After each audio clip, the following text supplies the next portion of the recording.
kẹp Từ ngần.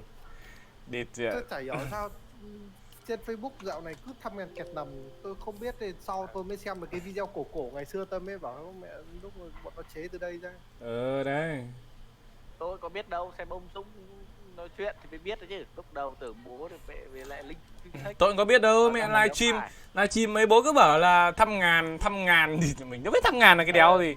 Nghe Mình quen lên quen, Facebook, nghe thì cũng quen quen, hay mình là ở lên trong cái Facebook phim gì. search thăm ngàn để xem là có Thế là phải là mình em nào mình tên là lên thăm Google ngàn phát mình không. search vào thăm ngàn phát ra, nó bảo nó đưa cho cái video phát, bấm vào. À, thăm ngàn Ra là kẹp cái này ngần. em lâu rồi. Công nhận là cái team đấy nó làm nhiều cái quảng cáo hài phết nhỉ. Ờ. Cái ông đấy còn quảng cáo xịt dán với cả xịt muối, rồi xem buồn cười vãi đái. Bọn Thái Lan là bét quảng cáo ấy mà. Bét quảng Thái cáo Lan hài ấy, hước. nó quảng cáo ba con sói mà nó còn quảng cáo kiểu hài vẽ lìn luôn ấy. Lô, chào anh em. Nhiều quảng cáo chất. Đây cái gì? Lâu lắm rồi chưa quay lại ARK. Bảo thích Nhật Bản, có khi bảo chơi con Total War Shogun này cũng hay ấy bảo. Tôi nhận rồi đấy, nhưng mà Con đấy chơi hay phết bạn ạ.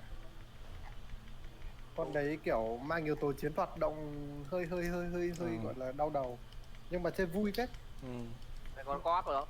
hôm kia hôm kia tôi thấy bạn chơi, nhưng mà mấy anh em đang chơi Doorstep thì thôi. Con đấy co-op được mà, con đấy tạo co-op campaign được. Không biết là 2 hay 3 người được cái sao. Nào ta. Mà tôi thấy hôm trước thấy ông Độ chơi con Conan Excel ấy, đi đánh boss vui vãi. Con Conan đấy hay vẽ lìn nhưng mà đắt. Đắt mà cấu hình nặng. Đợt trước sale. Cấu hình nặng. Đợt trước con đấy đợt trước sale 240.000, định rủ bảo mua nhưng mà xong rồi anh em hôm đấy đợt đấy là mua con gì ấy nhỉ, bảo nhỉ? ARK mới lại Green Hell. Không mua nữa. Không phải con ARK Green Hell, cái con đợt Conan Excel đấy còn cách cái đợt rủ chơi The Forest đúng rồi. Cái đợt xa lắm rồi cơ, nó giảm còn 240.000 ấy. Nhưng mà đợt đấy thì máy không ấy được. Lô liếc gì cái máy cùi.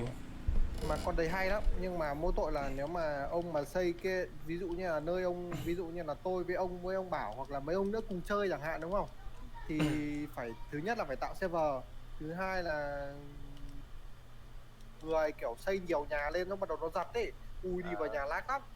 Máy nó phải trâu. Ngày xưa máy mình vẫn RAM 8 GB. Chào anh em, chào ông nhá. Hello. Cay VL ông ạ, sáng đang viết luận văn thì nhà cúp điện không kịp xếp. Cái này anh em phải viết một chữ xong rồi là phải xếp ngay. Xem lại nhân phẩm xem thế nào. Mấy cái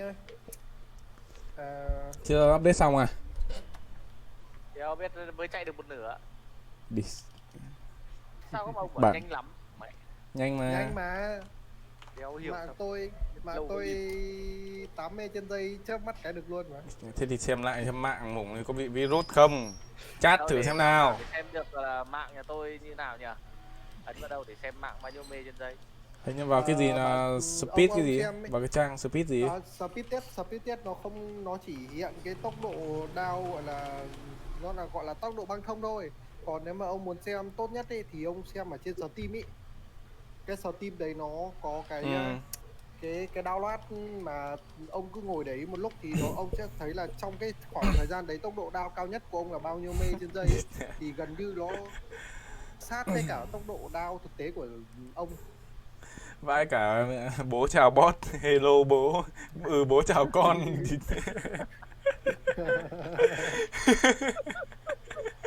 Khổ thân. Bố chào con. Boss thì ngáo ngơ đi, thằng nào chào nó cũng chào lại. Ông phải bảo boss bỏ mấy cái chữ ấy đi. Boss ngu bỏ mẹ ra, mấy cái chữ ở giữa câu nó đéo nhận đâu, nó chỉ nhận mấy câu đầu câu đâu. Ví dụ như là xin chào nó thì nó đéo biết chữ chào đâu, nó chỉ biết chữ xin thôi, phải cái chữ xin thì nó mới nhận. Đây còn một tí nữa thôi. Còn khoảng phần tư cây tăm nữa. Hoặc là chữ chữ tạm biệt chẳng hạn, thế là viết chữ biệt rồi đéo biết đâu, chỉ biết chữ tạm thôi, viết mỗi chữ tạm là nó biết. Đéo. Đấy, xin bot rồi nó chào lại kìa. Nó là bot ngu đấy. Ừ. Bot thì lại chào, bot chào xin à? Bot chào xin thì nó bảo tao đây.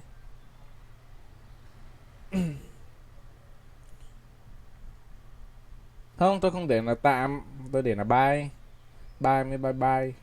Nhưng không có tạm biệt đâu. Hôm nay là xem anh em mình vào có khi là tên một người đá. Anh em có đi bắt đi nhặt thêm Dòng nhiều tôi vé ném đồ hết ra về. một góc rồi. Chật vẫy cứt mỗi lần tìm mấy.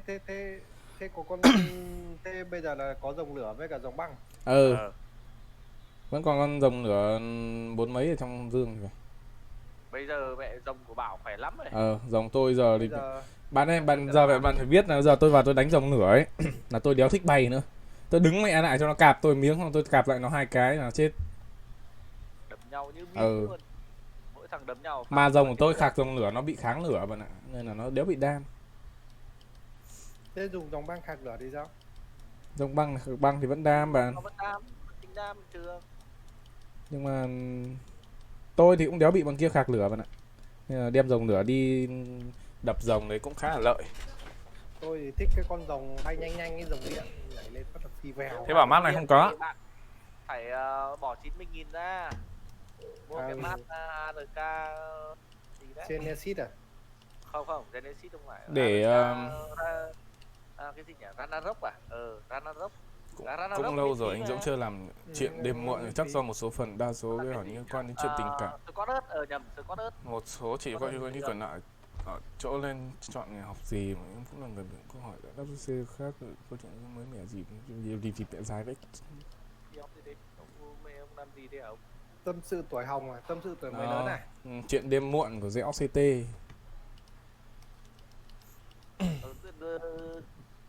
Gì nhỉ? Ông phải mua cái bản Scott đấy, chơi với hay. Cái bản đấy mẹ nắng nóng thôi rồi luôn. Mùa hè nghiệt. Mùa hè cải chuồng vẫn nóng đúng không? Nói chung là cái đấy điều mẹ cứt đấy. Mẹ cái vô lý mẹ lịt, tôi xây nhà dưới cái dòng sông ấy. Đéo xây thì còn mát, xây vào phát nước chảy vào nhà mà mặc dù mà mình đã xây ở trên dòng sông rồi mà nó vẫn nóng. Đéo hiểu tại sao. Vào khi thôi nó đang đợi ông Mạnh ông ấy update lốt. Anh em đợi tẹo. Xây được cái nhà đá thì nóng. Hot local. Từ để xem nào, tranh thủ sửa lại cái option. Xem cài lại mấy cái ấy đi cho nó mượt. Đây còn Cài rồi mà. Nói chung là bây giờ chơi là mượt rồi. Có điều là hình ảnh nó không được đẹp cho lắm, bởi vì là để một số cái nó để lâu nên không được đẹp lắm. Máy mình rồi cũng không trâu. Ông Izu kìa.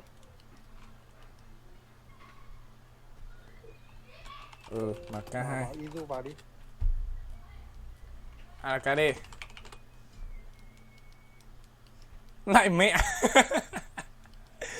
Mẹ chào bot hê nhô mẹ.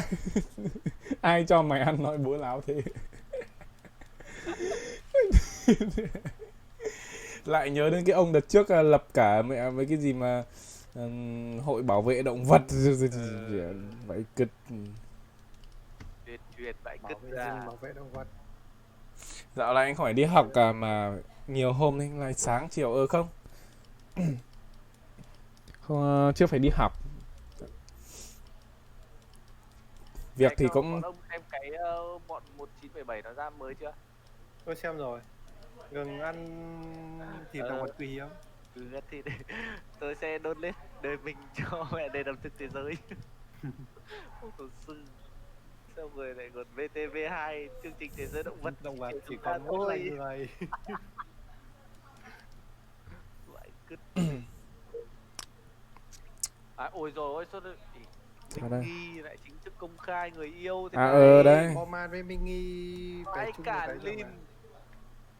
Bây giờ bạn nhận ra là người đàn ông các bạn chê ế bao năm bây giờ đã có người yêu, còn bạn thì sao? Đấy. Người đàn ông á? Boman đã bị chê ế mấy năm nay rồi. Hai năm nay nó làm stream bị chê ế rồi bạn. Mẹ Nó bảo là đéo người đàn đâu. ông ấy.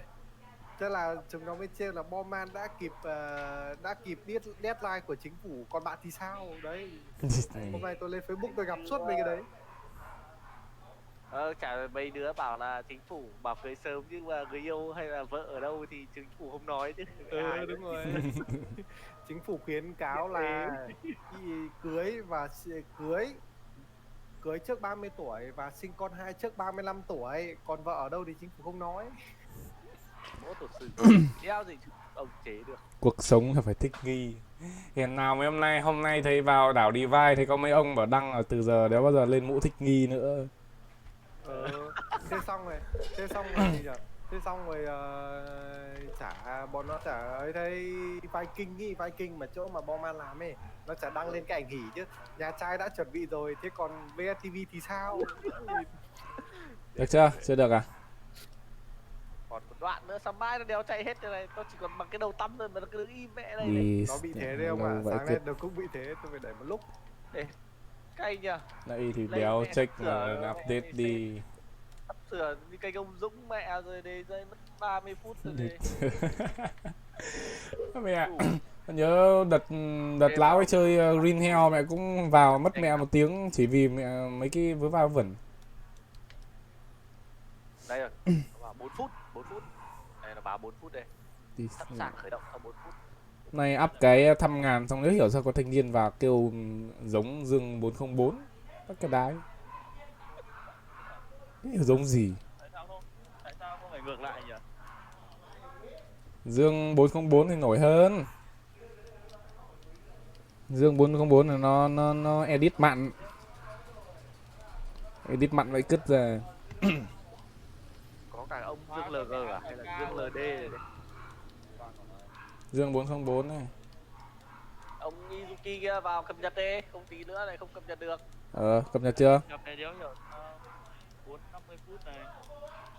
Vậy Đi mạng cùi rồi, mạng miền núi rồi. Chết mẹ nói thế lại phân biệt vùng miền bổ mẹ. 50 giây. Nói thế lại phân biệt vùng miền quá. Thiện Hải Tặc đăng tải Green rồi. Đấy hôm nay có thêm thanh niên Thiện Hải Tặc chơi Green Hell. Ông có Green à? Tí chơi luôn, cả hai chơi nhá. Thế là có 4 người đủ team luôn. Green Hell co-op nha. Có mà. Cốt truyện rồi à? Hả? Green Hell cốt truyện rồi à? Co-op cốt truyện được à? Chưa ra thì phải. Nó mới thông báo thôi. Sao hôm trước ông bảo là Green Hell có co-op cốt truyện rồi. Nó mới thông báo thôi chứ còn chưa update. Bao giờ đợi update thì nó sẽ có. Tức là nó mới đang trong thử nghiệm thôi, Rat map mà, cái rat map này. Có cái co-op này ngon. Nhưng ngày xưa mà chơi mà anh đọc chat kiểu gì ạ? Đúng là bình thường thì tôi có một cái laptop nữa, nhưng mà laptop vứt nhà cho thằng em nó học rồi thì giờ đọc bằng điện thoại vậy. Mua cái nữa. Mua đeo nắm 2 cái rồi còn đòi gì nữa. 2 tay 2 súng rồi. 2 tay 2 súng rồi, chào Trung Ốc chó. Xoát cái cứt ạ. Đầm chung. Nghi thức. Nghi thức mỗi khi mẹ gặp bạn Trung vào Discord nên là cứ phải chửi là cái câu chào. Câu chào là câu chửi à? Đầm mà ở đấy dỗi ao. Đúng rồi, trẻ con với lìn. Thật. Ơi. Đấy là nói xấu thì tôi à? Con kẹo. Mẹ Spotlight bảo 4 phút mà nãy giờ vẫn chưa hết 4 phút của nó ạ. Cái gì? Nhìn cái con bên góc trái giống con rơi VL, coi chứng Covid đâu xem nào. Nhỉ. Nó là con rơi đấy. Ai bảo rơi là Covid đâu. Nhưng mà con này không phải con rơi, con này không phải rơi, con này có rơi có cánh cơ. Cái gì à? WHO à đã chính thức báo là do động vật gây ra mà, nhưng mà không biết là nó không nói rõ là con gì. Con này là con chuột thánh tinh à? Con này. Em chào các anh. Em chào các bạn. Chơi game gì ấy? Đầm bạn Thiện nhá. Anh chơi game sách bạn ạ, chơi game 18 cộng. Chào. Để bạn ơi, kênh văn hóa bạn ơi. Đầm thế là có 4 người ấy Thiện ạ. Ok. Có cả ông Izuki với lại cái ông An Bình ở bên dưới, cả tí nữa là có 4 người rồi đấy. Chơi luôn chế độ khó. Được rồi. Ai chưa? Lần trước chơi chơi normal rồi, chơi normal thì chơi dễ vậy đấy. Thử live stream Clean Hell xem như thế nào. Đúng ra mấy hôm nọ là mới chơi ra có op ấy. 60 của bạn livestream được rồi. Green Hell á? Ờ. Các bạn tí chơi Green Hell à? Ờ, Green Cái Hell tiếp theo này là chơi được mấy người tất cả? 4 người. là cái trò mô hình giống con robot này hả? Không, cái trò sinh tồn giống The Forest ấy bạn. Đúng rồi, Cái Forest. trò mô hình giống con robot là cái trò deck kỳ đấy bạn. À, Cái- đấy là Human Flash nhầm. Cái trò mà đi đái mà nhìn thấy nước đái ấy. Vãi đáy ạ. Con gì mà gắt vậy? Đây còn 40 giây. Mật nó bố láo đấy, thì đâu có đâu. Để cái con đấy sinh tồn nó khá thực tế. Nó áp dụng đời thực nhiều, nó thực tế nhiều. Thực tế thì nó nhìn nó thực tế thì chả đi đái nhìn thấy nước đái à. Nếu mà bây giờ mà có con sinh tồn vừa áp dụng VR lại vừa áp dụng ray tracing nhỉ? Thôi tao tải Green Hell nhanh vậy đi, đái mà mày kêu lâu á. Tao tải có đúng 15 chưa đầy 10 phút. Bây giờ nó được boost ấy nên mà các nhà mạng nó tăng thêm tốc độ ấy cho mà Steam thì nó không bị bóp băng thông ấy, cho nên là tải nhanh lắm. Thế mà kêu tải tiếng. Thì tao đấy là không biết là mạng của mày nó có ngon không. Không biết là mạng của mày nó có ngon không. Thích tải nhất là trên Tao thử vào Green Hell thử nhìn xem thử xem nào. Bữa nào tải nhất là ở trên Teaching TikTok. Feeling chơi thử. Ui rồi còn nhiều game vãi cứt ra anh em ạ. Teaching Feeling chơi thử. Được, game này mua bao tiền nhỉ? Teaching Feeling là game đéo gì? Tao cũng chả biết là game gì. Giả lập dạy học à? Đi. Ok, đang vào game Nghe này nhá. tên là đeo thích rồi. Đây, Hà Mạnh Đông đây rồi. Hay tối qua mẹ Nemo livestream Green Hell. Vừa live vừa quay lại, xong rồi up lên YouTube. Bên Nemo lắm người xem vậy luôn. Đúng ra mày lên live cái lúc mà nó mới ra co-op ấy thì lúc đấy là nhiều người xem lắm. Bây giờ ít người xem lắm. Bây giờ thì lại hết trend rồi. Nhưng mà Vui mà, tôi thấy vui cái mà. con GTA 5 online ấy, kể cả chơi roleplay hay chơi không roleplay ấy, nó vẫn vui vẫn buồn cười. Tao biết mà, tao vẫn đang đợi sale bạn. Phải đợi sale. Ngoài chơi và chơi với tôi. Game giả lập nuôi gà, what the hell. À, bạn giả lập làm con dê đi bạn. Simulator ấy. Deer Simulator à? Game giả lập nuôi gà. Ui bạn này chắc là có máu. Hoặc Chạy là, Hay xưa- hoặc là game giả lập làm nông dân chẳng hạn. Đợi khi nào mà ấy là hòm game hết game chơi anh em chuyển sang game tán gái, chuyển sang Stardew Valley. Olison Web bạn này chắc ngày xưa chắc fan Con của Stardew Nông Trại Valley 2. cũng thích chơi. Tôi cũng thích chơi nhưng mà phải có off cơ bạn ạ, phải có off cơ. Nếu mà khi nào bạn chơi bạn bảo Ờ, tôi mua game. Nếu hôm nào tôi ấy tôi Xong mà sale này xem là nó có sale. xem đợt đấy sale tôi mua luôn, nếu mà đợt này sale tôi mua luôn. Con Stardew Valley tôi thích mà. Tôi thấy nó cũng hay nhưng mà chơi mình cũng buồn quá bạn ạ. Tôi cũng hay kiểu mốt hình vào với cả tôi mốt tiếng Việt vào xong rồi tôi chuyển tiếng Việt. Ngày xưa còn không có tiếng Việt tôi phải mốt tiếng Việt vào chơi cơ. Thấy bảo có tiếng Việt mà. Nếu mà sale các bạn mua luôn Bây nha. giờ có rồi, ngày trước không có đâu. Ngày trước tiếng Anh ấy chơi khó đọc vãi lìn. Hồi Bạn sale thì mua cho mình một cái mình chơi cùng nhá. Lìn bạn ơi, lôn tiền ra đây, không làm mà muốn có ăn á, chỉ ăn bầu đồ ăn cất thôi bạn ơi. 100.000 đéo nào mà tôi chạy mà nó không chạy không ạ. Thế vào được chưa? Lớp thầy huấn giờ đông học sinh nhỉ. Hồi xưa chơi avatar của Timobi vui lắm, đấy là ngày xưa thôi.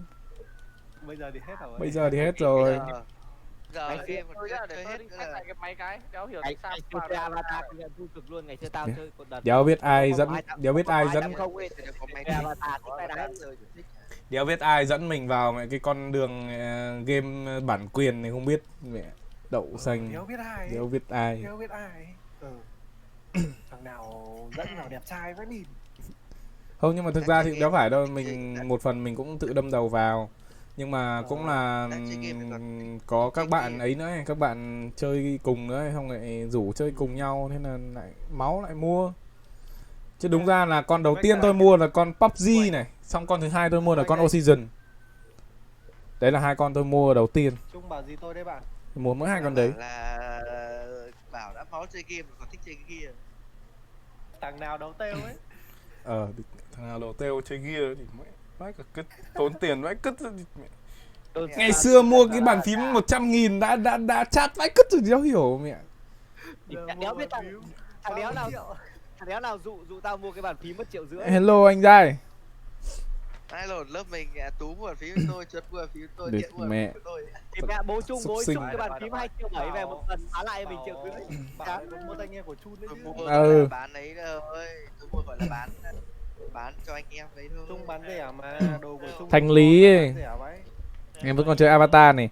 Đúng Sale ra cho anh em chơi thôi chứ còn Chung ơi bạn thay bàn phím chưa, để lại cho mình cái bàn phím 500 nhá. tôi đang dùng bàn phím của anh. con đầu tiên tôi mua là con Far Cry trên PlayStation.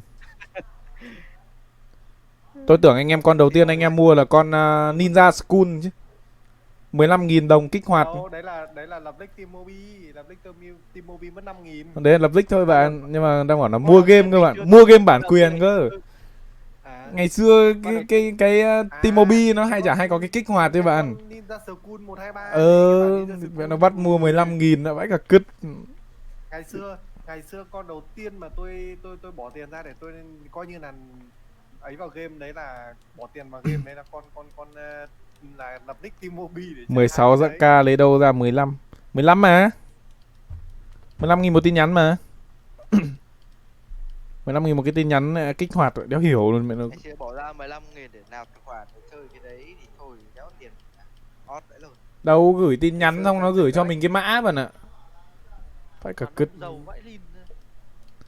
Không, nhưng mà đợt đấy mình có đâu ấy đâu, đợt đấy mình crack hết mà. Đợt đấy là biết đợt đấy là biết có mấy cái trang như kiểu Web VIP Pro các thứ rồi. Mẹ giải trí 321 các thứ toàn lên đấy tải rồi. Ở 321 suốt ngày lên đấy tải.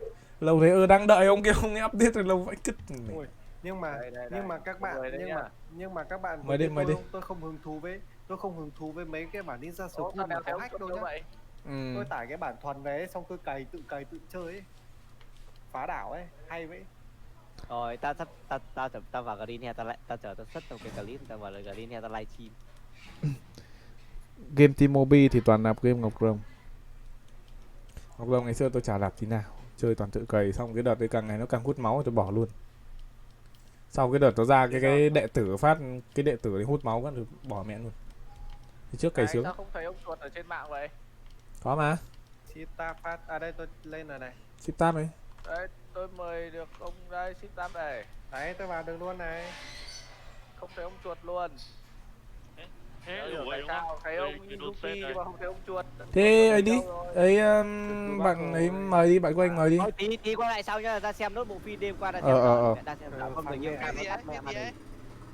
Bạn của anh mời nào. Rồi chuyện rồi. Mọi người cái gì mà thập bát la hán gì ấy.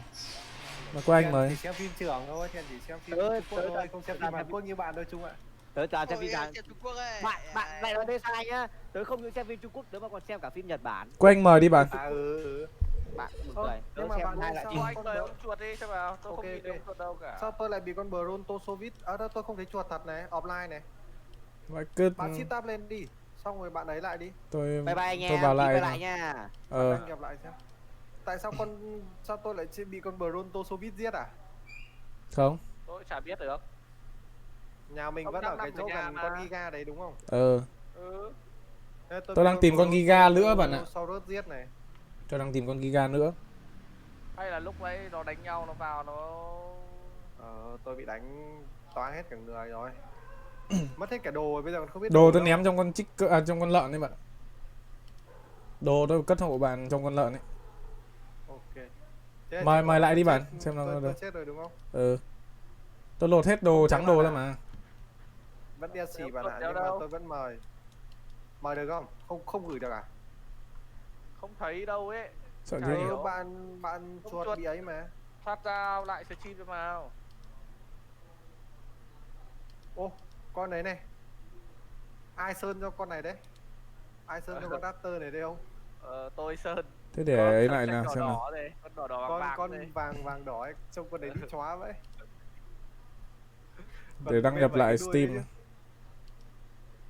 Đâu, con lợn đâu? Con lợn thăm ngàn kiệt nằm đâu? Tôi với ông bảo vẽ Sơn rồng Sơn chim. Đỏ Đây cái đỏ Raptor. chết. Dòng tôi giờ đéo cần sơn nữa. Dòng xịn mày cứt.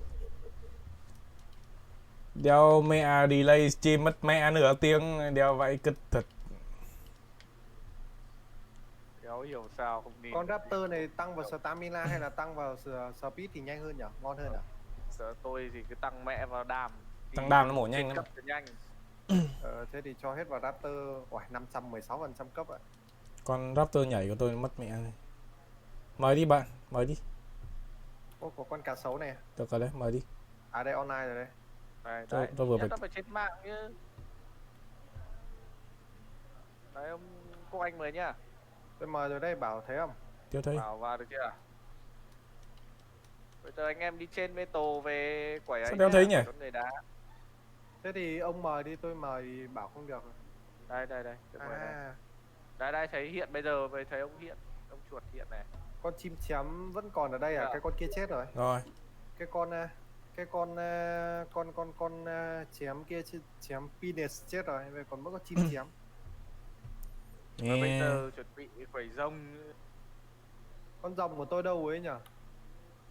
Con chém bé tí đâu rồi ấy nhỉ? tôi ném hết ra góc một nũ ở bên cái góc ấy, Con... góc vườn đấy bạn. À đây con lợn đây. Nó đông quá mấy lần toàn ấy nhầm thôi nên là ném hết bẻ ra một góc.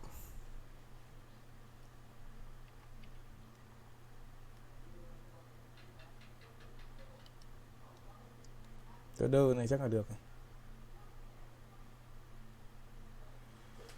Oh my god. Đấy vào được rồi. Ông Izuki vào chưa? Mình có chơi không? Thấy tắt mic tắt mic cái chả biết nói chuyện kiểu gì. Vừa tag everyone này.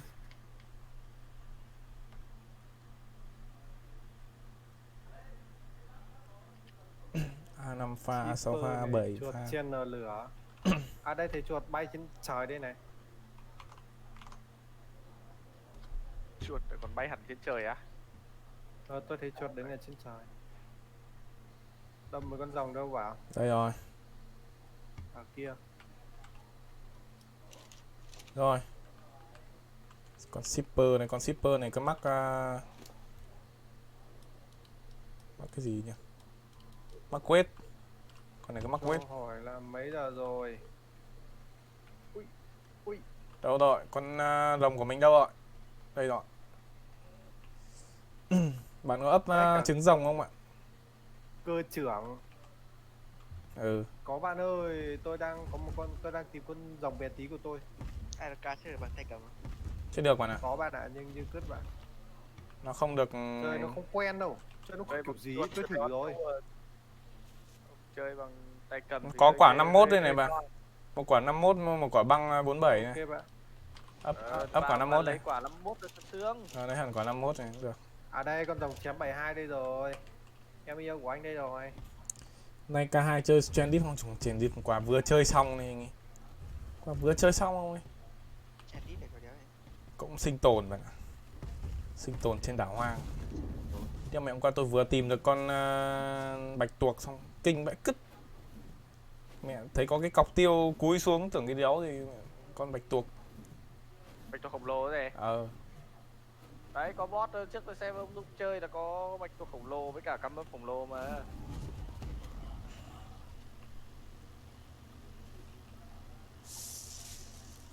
Cái đéo ở đây. Blueprint. Gamilium. À Galimium.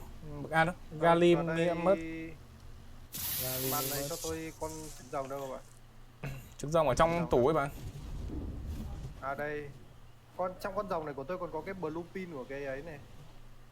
Blue pin của cái tủ lạnh này. Rồng tôi giờ khạc mẹ đéo biết tụt mana là gì bạn ạ. Caro Solder. Tôi bây giờ phải cày để cộng mana đây bạn. Đừng cộng đam trước bạn ạ. Con rồng này cộng khoảng 1000 đam cắn không khác gì ấy luôn bạn ạ. Cắn Không khác gì chim. không khác gì chim luôn. Chỉ cần 1000 đam thôi. Tôi giờ 1001 đam này cắn nó con đam con rồng này nó khác con đam con chim bạn ạ. Cộng 1 điểm nó tăng nhiều lắm. Yeah. Mặc dù là nó nhích phần trăm có một ít thôi nhưng mà nó cắn thực tế nó vẫn được nhiều. Thế để tôi đi cày cấp con rồng phát. Mà cộng đam thì lúc bạn khạc cũng đau bạn ạ. Thì chịu khó là cộng stamina lên khoảng 500 700 gì đấy, xong rồi là mình cộng đam. Tôi 1000 nói, tôi 1000 nói. À ừ thế Đợt thì đây ông mắc đi đam. farm tôi ít gỗ cái để tôi Này, để tôi làm ấy, để tôi đang đeo mẹ chưa vào đã thấy bóc lột rồi. À thế con gì nhỉ? À thế cái trứng rồng đâu? Trong tủ lạnh đúng không? Trong tủ Để ấy đâu đấy đấy? bạn, trong tủ ngoài cùng ấy. Tủ ngoài cùng. À đây. Địt 51. mẹ, cháy luôn cái này. Đấy cả có kiếm luôn ạ. Kiếm này. Có súng luôn ạ. Ôi súng mẹ cật mả bạn ạ. Sao lại bị out rồi? sao lại tự nhiên này HLS đưa game rồi. Cả hai Oni đi, Oni vừa hôm kia chơi xong rồi. Để tôi mời lại nhá. Thôi cả hai hôm nay hứa với anh em là Green Hell rồi. Mời lại đi. Đấy được Này rồi cả đấy. hai hứa anh em ấy rồi. 5000 kẹp 5. Đồn Stem hôm nay bị sập rồi hả? Lúc sau tôi roll back lại được rồi. Tôi phải gỡ hết mod ra, rồi tắt hết cái mod của tôi đi. Cắm cái ta được xuống, được cắm được cái dầu xuống. Nói chung là cái map đấy hết đồ chơi rồi. Giờ vào khi là Map đấy nó bựa quá, nó bị thiếu. nó bị thiếu nhiều mất chức năng bao lắm. thứ. Giờ chơi thì chắc là kiếm map khác chơi, hoặc là kiếm map thường chơi xem mà con cua nước như thế nào.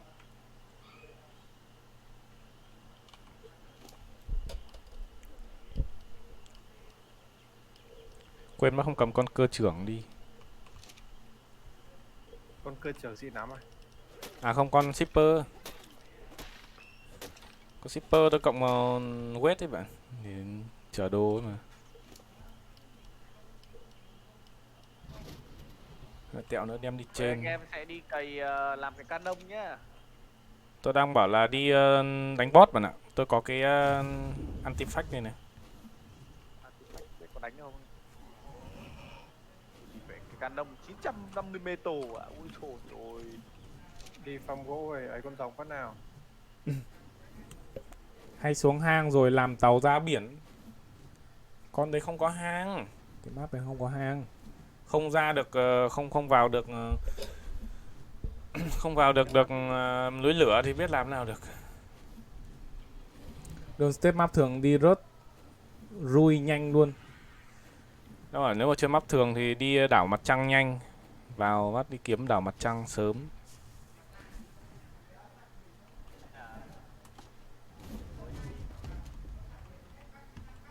Hiếp mấy thanh niên mấy hôm nay chơi Don't Step nhiều quá. Nghiện mẹ luôn.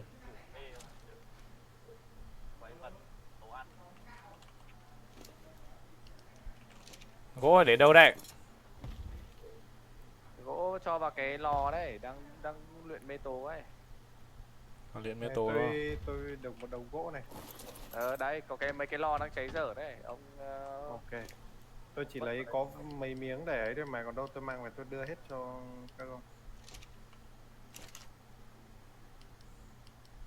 mày Lò nào đấy? Không biết con rồng lửa của tôi Lò ra nhà nó này. sẽ như nào nhỉ? Trông mong là nó không sida. Không biết Trông nó mà. hơi Nhưng đen mà đen nói chung một là tí con này cho của nó tôi ngon. nhìn cũng đẹp nữa. Ngon phết. Quả con này của tôi cánh đẹp vãi lìn luôn ấy, cánh nó cứ màu xanh xanh ấy. Con của tôi nhạt hơn con của Mạnh. sao chi be đấy chứ, Izuki lăn ra chết mẹ rồi. Đâu? Con nào vừa chết? Hên có mấy map có đảo mặt trăng kế bên. Đi đảo mặt trăng sướng phết. Đi đảo mặt trăng Cho hay vào phết. cái lò nào đây? Lò này ra đây này. Sao lại bị con tech Tego giết là sẽ đéo là nhỉ? Chết để hồi sinh là À, Lò bên đấy à? Ok bạn. Thế đi ấy tiếp đi. Đi hang rồng Cho tiếp vào cái đi. lò đang cháy này đúng không? Tôi để thích đi trên rồng nữa. ở mấy cái lò mà chưa có gỗ ấy, ông thổi vào. Ok. Ui vãi lìn bảo cắn con Bronto một phát chết luôn. 2 phát bạn, 2 phát khạc. Con nào là vào thấp thì một khạc phát. Nó khạc phát khoảng 2000 đam ấy bạn. Con đang bay kia là ai đang bay đây? Ô địt mẹ. Ôi Bảo ơi, sao giết tôi? Có mặc đồ đi. Đi cho bạn ở trên Có đấy mặc à? giáp đeo đâu, không ấy lại được. Đi nè. Xanh. Tôi có mặc giáp đâu. Tôi Biết tôi tôi bóng tôi câu. Ôi, bạn tôi biết tôi mặc khạc con đâu. rồng, tôi đéo biết bạn ngồi trên đấy. Tôi đang đứng như con rồng mà. Con rồng trắng tôi đang Tình khạc. anh em Biện minh vừa thôi. đâu. Đúng rồi, tình anh em có trong đời lâu. Đẹp nè. Biết là có một câu ta phải thành Đúng nhân rồi vật đấy. thế. Ơi, Ôi đi cho vãi cứt nhờ. tôi đã biết đâu ông Từ cứ từ xem lấy cái quanh đấy. Chaco rồi nè. Ôi, có cái khu mà ra gần khu băng ấy kìa, một đống rồng đang nằm đấy mà ông bảo ông chỉ cho. Ra ngoài kìa, bên kia kìa, đầu bên kia kìa. Nay chúng ta xa nhau từ đây. Nhưng mà người ngồi Thế trên bạn cái là con khạc- rồng nó bé bạn thật. khạc quá. Bạn khạc con rồng của tôi bé tí bạn ạ. Ở đâu mất 2/3 cây máu rồi bạn. Nè, Cả con rồng của tôi bé tí. đó. Mất máu đâu. Tôi vừa cho nó ăn đấy bạn. Cho con lợn nó ăn thì xong rồi cho nó hồi. Đấy, bây giờ tôi đi nuôi trứng đây, chào các bạn nhé. Nếu chơi thì làm cầu qua đảo mặt trăng luôn cho máu ấy, vãi cứt vậy. Mẹ đi qua được đảo mặt trăng đã cả vấn đề rồi. Mặt trăng có gì hay ho. Nó có mấy mà, Yuki. nó có mấy cái đồ Trời ơi. đồ để mình chế ấy, ấy để chế cái nói chỗ- chung là có thêm mấy những cái cây mới này, một số những cái cây mới. Đậu xanh. Với lại Cái chỗ để tôi cái chỗ để tôi tem rồng thì các ông lại chuyển thành ấy rồi. Các ông lại chuyển thành chỗ bắt ấy rồi. Vãi lìn. chỗ đấy không ấp được đâu bạn ạ. Chỗ này không Bắt ấp được được. ạ. Chỗ đấy không ấp được đâu. Chỗ đấy gần băng này không ấp được đâu. Không ấp được rồng đâu, ấp được chim thôi. Thế Thế á? ông đừng có chạy ra cái chỗ kia chứ. Mẹ chỗ kia người đá nó lém cho vỡ sủ đấy. Thế thì ra đâu để ấp được để ấp được con rồng của tôi? Ra đây này, bên này Ông có ấp nhà ấy đây này. Nó bụi rậm này. Nhà trịch rồng đây này bạn, ra nhà trịch rồng này. Nhà trịch rồng rồi tôi bỏ hoang mà tôi xây đây tôi bỏ hoang. Đây này. Đây nhà trịch rồng này. Đây. Nào bạn bật ốc tôi rồi. Đấy, bạn khác tôi có mất máu đến đâu nhỉ? Thì con của tôi có mất máu đâu bạn. Không, đang bảo là bạn ở khạc vào cái con rồng của tôi có mất máu đến đâu ấy. Thế tại sao con của tôi chết bạn? Đâu biết. Con bạn chết thì bị bỏng thì tôi nói rồi. Nhưng mà đang bảo là rồng mất máu ấy. Con rồng của tôi mất máu thật mà. Hay là nhưng mà lúc lúc mà tôi leo lên nó làm gì mất máu đâu. Có bụi không bị thối, nó có mấy cái cây, mấy này cái berry bằng đá. Cái berry nó cho ra cái hòn đá, xong mình cuốc cái đá ra là được cái hạt berry bên trong. Phải lên Để cái đâu? câu rồi, phải đi farm ấy thôi. Đúng chơi nhá, chả hiểu sao lag quá. Bắt được phát. Ông ấy vừa bảo là ông nghỉ đấy. Để đi lag ấy. Mai phải đi khám sức khỏe. Phải đi khám sức khỏe. Thế mẹ tí lại không chơi green nữa à? Ra tí là có ông chuột tôi với ai. Hả? Thiện. Anh thì thứ 8 đấy à. Thiện, Thiện. Thiện hết đủ 4 người làm gì? Thiện mấy ông ăn bình gì đấy. Hết đủ rồi. Bảo ơi, Mạnh chơi gì? Mạnh chơi à? Thích chơi nhưng mà ông định chơi lúc mấy giờ đấy? Cả hai chơi. Cái đéo khác được này. Bảo ơi, Ơi, kiếm được 6 người follow đi cho tròn. hôm nọ là lên 6670 mà, nhưng mà YouTube nó lại quét rồi. Quét sắp ảo lên là nó lại tụt rồi. Kênh của chuột cũng chỉ có game sinh tồn thôi chứ mấy game khác chuột chơi như loạt. Để Nói lại không đúng đi. Đúng là trò chơi game như luyện. Chỉ biết hại đồng đội là giỏi. Vừa vào phát là mẹ chào mừng thằng bạn vào kè mẹ Chào ông mừng thằng bạn phát khè cái chết thằng chúc bạn. chúc mừng sinh nhật.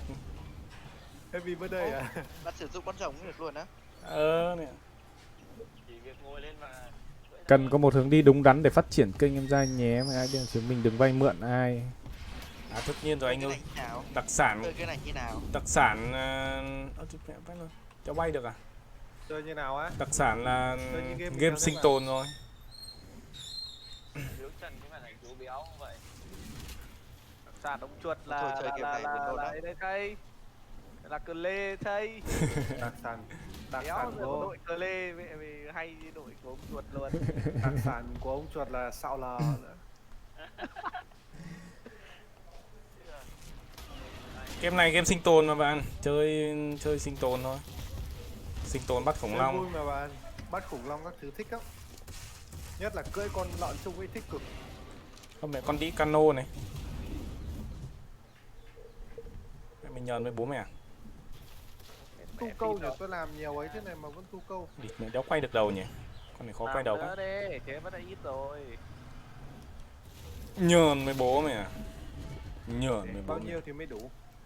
Cạp cạp với bố mẹ à? Cứ đến khi nào mà nó không ấy nữa thì là Izukiu đưa. sao lại thành Izukiu rồi?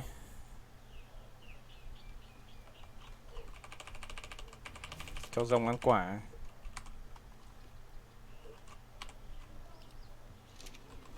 Chắc tôi phải làm cái lò nữa. Tôi ra hang rồng tôi nghịch này. Nhưng mà ra đây đợi nghịch đấm nhau thích phết.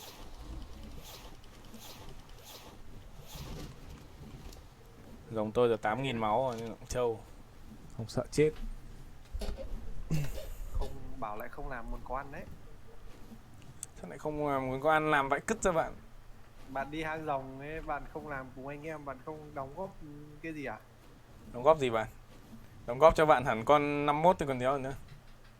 Không, con 51 đấy thì tôi nhận là không làm muốn có ăn rồi. Nhưng mà tôi tưởng là bạn đang bảo là tôi tưởng là ông Đông đang nhờ bạn làm gì mà. Nhớ gì? Ông Mạnh đang Nhớ bạn làm gì đâu? mà. Nhớ gì đâu? Lấy gỗ lấy đâu rồi đây? Đấy chứ là để đâu rồi? Để trong cái lò ấy. Cái lò ở nhà ấy. Cái lò đơn ấy. Ông thám tính ở đằng đấy xem là có cái mỏ metal đó không? Uầy, Tôi có con khai thác rồng, phải hết metal có ở con nhà. rồng đen đen xong rồi lại Metal đỏ à? đỏ à đâu đen đen Cái này xong phải rồi metal xong nhỉ? kia nhỉ? Phải đúng. Cái này hình như là metal Kìa, đây này. lên cái đỉnh núi bên kia xem là có không. Ở đây metal đây này. Xem có metal để có khai thác về. Metal thì có nhưng mà đéo có cái để chở không ạ? Đấy con đại Thiếu bàng gì ấy. chở bạn. Tôi ra hang rồng rồi. Đấm nhau bọn rồng này cái. Ê rồng quay lại. Quay lại em ạ. Khác đi. Ui rồi.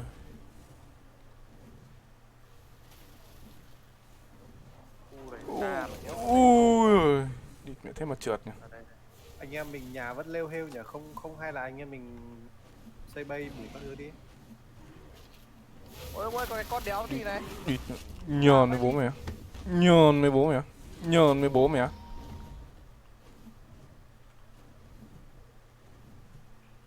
Gì đây? Sao đây? À, Không có lê nào online nhỉ, tôi làm cho. Khổ mẹ có cái cờ lê thi nhau suốt ngày dọa khổ thân. Có đôi như tôi chưa nói gì nè. Lời nói như tên bay rồi ra nó không biết rút lại được. Lời nói gió bay. Nếu không con rồng rồi nhỉ. Đây trên này. Mày chết thì con trai. Tu bi công tình yêu.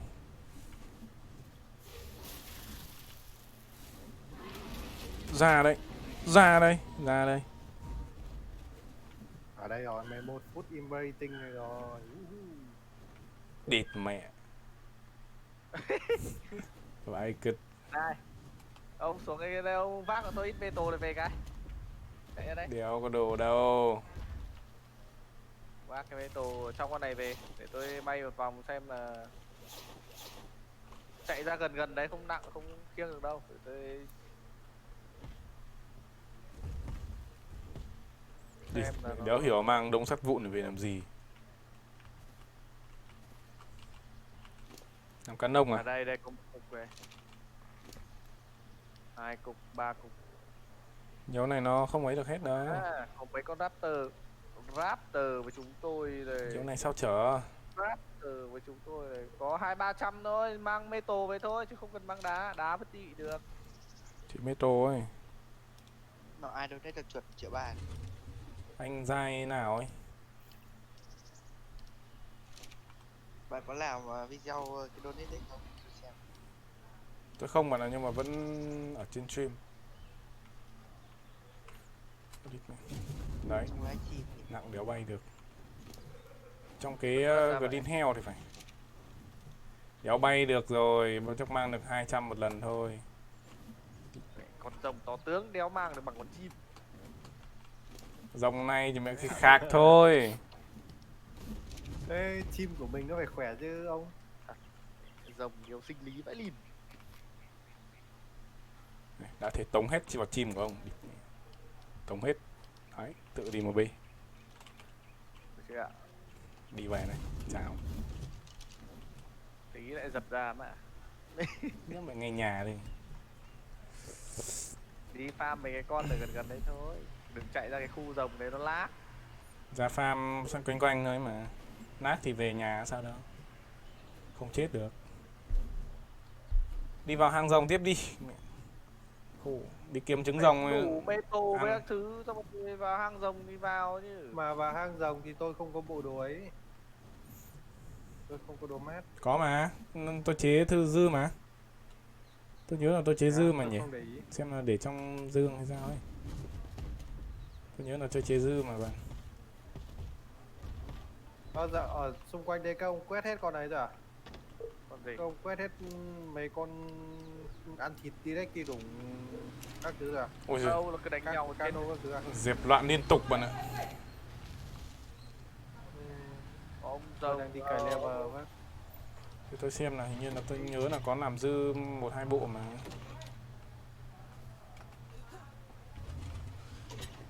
Đây này bạn, trong dương này có bộ này. Thì mấy anh em không định chuyển bay ra cái chỗ ấy nữa. Không mà. Gắn bó ở đây à. Mà mình có nhà trên lưng con kia rồi. Nhà di động mẹ luôn. Lác hết nhở? Đấy trong cái tủ ấy bạn, có đồ đấy, có đồ chống nóng ấy. Ok. Làm sẵn rồi mà, lần trước tôi bảo làm sẵn cho anh em vào mà. Tự nhiên tối tầm này mạng lag quá. Nói chung là map này tôi thấy là hết vẹo rồi bạn ạ. Có mỗi con rồng lửa 3 nhất thì. À bây giờ chắc là đi đánh boss thôi. Tôi nhặt được cái kìa. con này làm sao đánh được boss giga mình còn không đánh được thì làm sao đánh boss được. Đấm vỡ mồm luôn chứ bạn. Team mình bo đoi. Tôi có cái anti-fact đây này. ok á. Anti-fact of the Skylord. Không biết là đánh boss xong thì được cái gì. Ông ơi ông bay lên đi. Tôi mất con chim bố đời rồi. Không sao bạn, vẫn còn 2 con, bạn lấy con chim của tôi ấy. Con chim tôi bố đời lắm. Giờ tôi đi rồng rồi bạn. Nào còn gì nữa không, đưa đây. Rồng nó bay rồi. À bây giờ mình chỉ gọi dẫn một đàn rồng bay. Đưa đây một cục. Xem con boss xem được không? Mẹ nhìn kìa, Nó nhìn bay bay. rồi, nặng quá. Đưa đây một cục. Rồi, đưa cho cục. Vứt con rồng ấy. Cột vẽ xa quá đéo tới. Tiến vào đây tí nào. Rồi ok. Úi trời ơi, bay đi. Xem bay được không? 200 là bay được. Đấy, bay đi. Cái kia đòi 900 metal. Làm cái cái ấy á, cái canon á. Tem golem mà. Tem golem xong đéo nhổ đi được. Đâu tôi đặt lên con chim ý. Cái nhà của con chim ý. À Thì anh em về sau đi săn con đéo cũng được. Săn hết cả golem và map lại được. Cho con ấy lên nhỉ. Nám nào cho con kia lên nhỉ. Con nào? Cho mấy con khủng long to cho con Yuti ấy. Con Yuti lên. Đấy, ông lấy con rồng quắp có được không? Đéo quắp được. Chịu. Có vì cho nó trèo lên đỉnh núi, ông ấy cho con kia hạ cánh ở dưới chân ấy. Cho nó lao, nó may ra thì nó nhảy lên. Thử đi. Bạn cô anh đâu rồi? Thử đi, tôi bạn thử đi. Thử như nào à?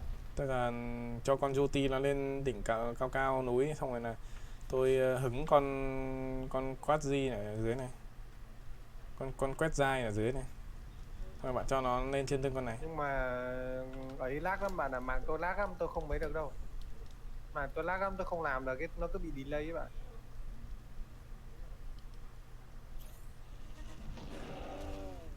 Mạng tôi cứ bị delay đây này. Con này cộng mắc weight nhé.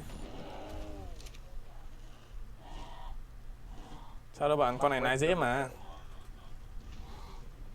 Con này bay chậm ấy cứt.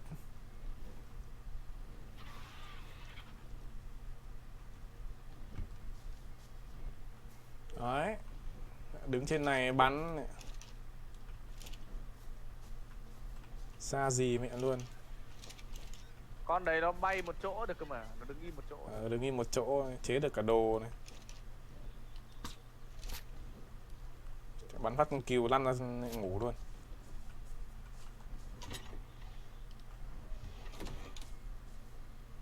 Còn nhà bo đoi không? Đấy, ông chuột đây, ông chăm, ông châm Quét ra sao lại bay lên trời rồi? cho gỗ vào trong mấy cái lò đấy đun cho tôi nhé. Tôi đang đi Lag trên thế. được chưa? Trứng nở chưa? Trời quá đất luôn. 11 phút, chắc còn 7 phút nữa không ạ? Ông Lag để quá trời ý quá ấy, đất luôn. ông bảo mẹ nuôi ấp lờ con khủng long bỏ đói nó chết thì khổ đéo chịu được. Bỏ đói xong chết à? Bỏ đói con khủng long con chết nhe răng rồi.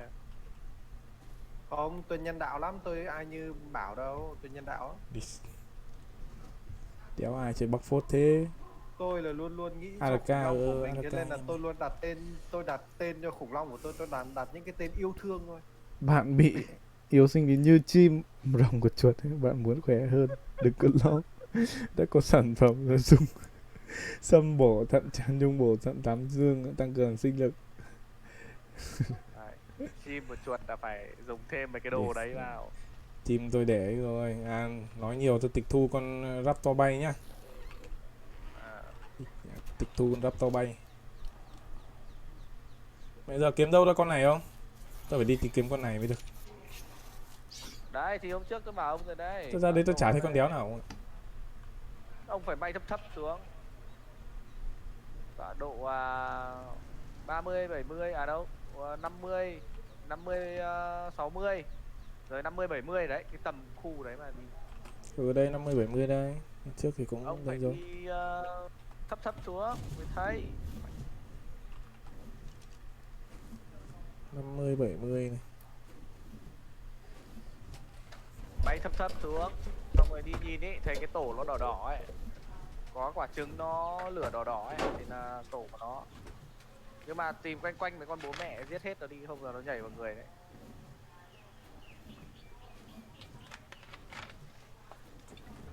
2 phút nữa là được, có dòng rồi. Thế không tem trực tiếp được con bố mẹ nữa à? Không, cái này nó không cho tên trực tiếp. Bắn ngủ thì như nào? Giống như con rồng ấy, nó không cho tên trực tiếp ấy. Bắn ngủ thì Ngủ thì chả thế nào thì nó ngủ thôi. Hết ngủ thì nó lại dậy. Dưới này có con rách à hay là Giật thế. Ồ, chào 4 bạn. Các bạn cắn nhau gì vui thế? Để tớ góp vui nhá. Wow. Chúc mừng sinh nhật. Thổi nến, thổi nến. Thổi nến. Ui ôi. Vui thế nhỉ các bạn, mẹ phá cỗ sinh nhật vui thế. Thổi nến, thổi nến. Chúc mừng sinh nhật. Ôi ôi. Đéo sao các anh nằm hết ra ngủ đây. Mẹ có tổ sư. Ui. Trước đi bộ rồi lại gặp nó thì chạy mẹ rẽ đất rẽ cát. Giờ quay lại Để...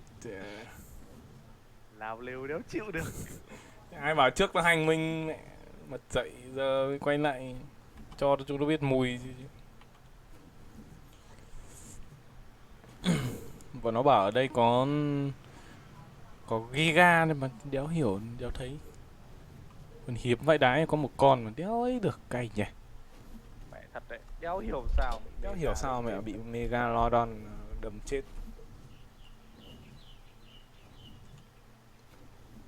Bắn gần ngủ thôi chứ.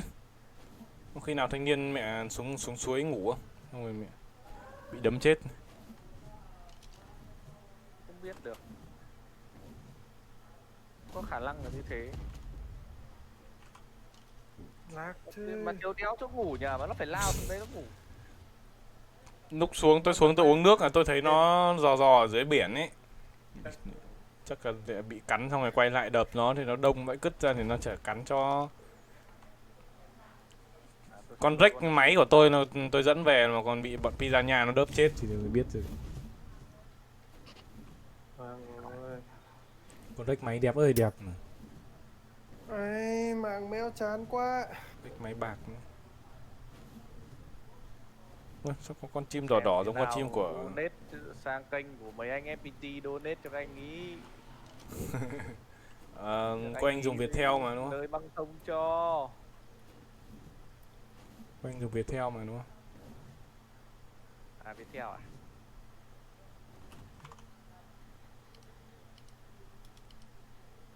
Sao đây?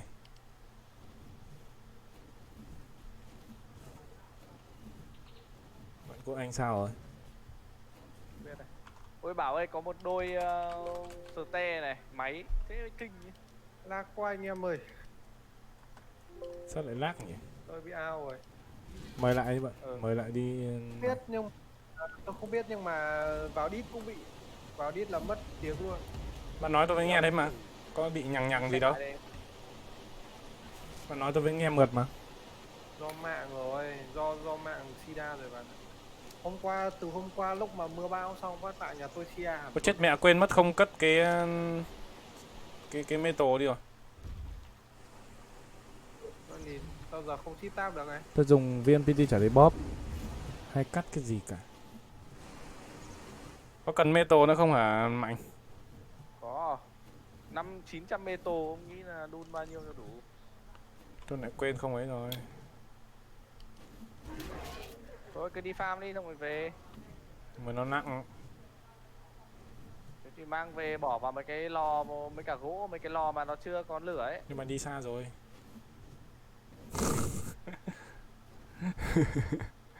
Thế muốn gì đây? Muốn ném nó đi. Đấy tôi mới hỏi để ném nó đi. Mang về đây. Rồi tôi gặp Đéo được mà. biết tổ ở nhà rồi.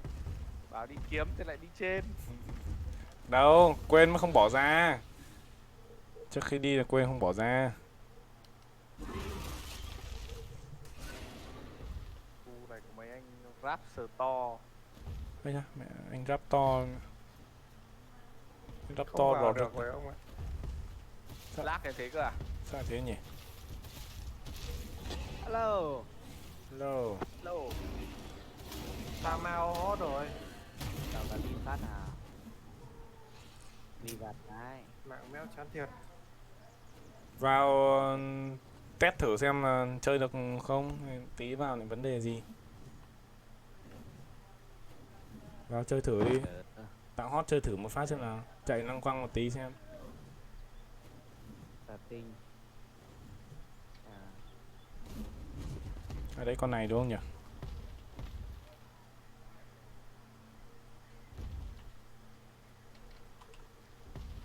Con này là con chim mà. Nếu phải con kia. Con này là con chim. Không phải con raptor. Con raptor to hơn đúng không?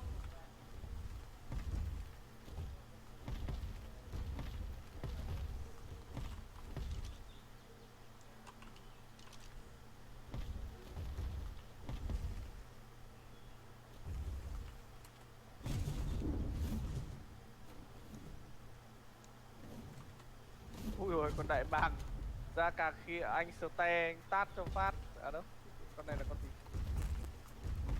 Cháu thấy nhỉ? Ăn kilo, thanh niên ăn kilo vả phát.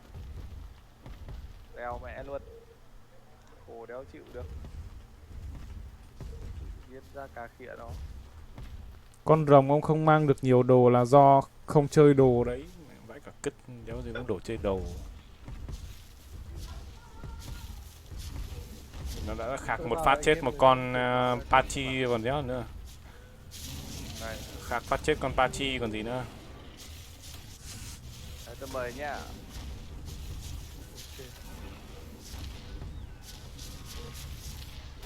Chỗ này có cái đéo gì mà nó cứ khói bụi mù mịt. Thấy chưa? Mẹ khạc phát như thế này thì anh em còn mẹ đòi nó bằng mang nặng nữa thì đéo thằng nào nó chịu.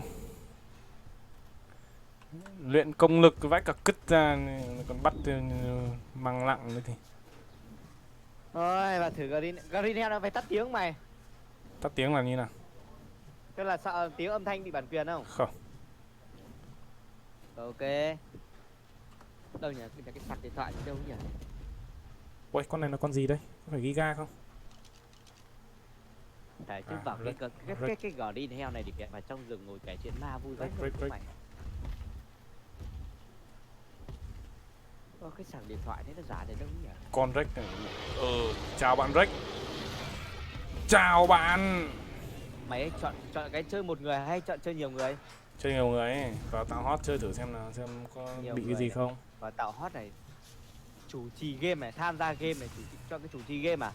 Chủ Đúng trì rồi nó đấy. hot đây. Chủ trì ấy. Thôi không được rồi. Sinh tồn này, Là Không vào được các game bạn. chủ trì đại cục luôn. mời riêng này, chỉ bạn bè này, công khai này.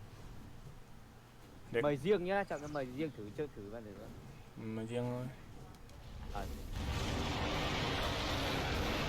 Cháu bạn sẽ Kinh bắt đầu quá cuộc nhỉ. đời tiếp theo của mình với chế độ cốt truyện, qua đó bạn sẽ làm quen với những cách chơi game như bản trong hướng dẫn.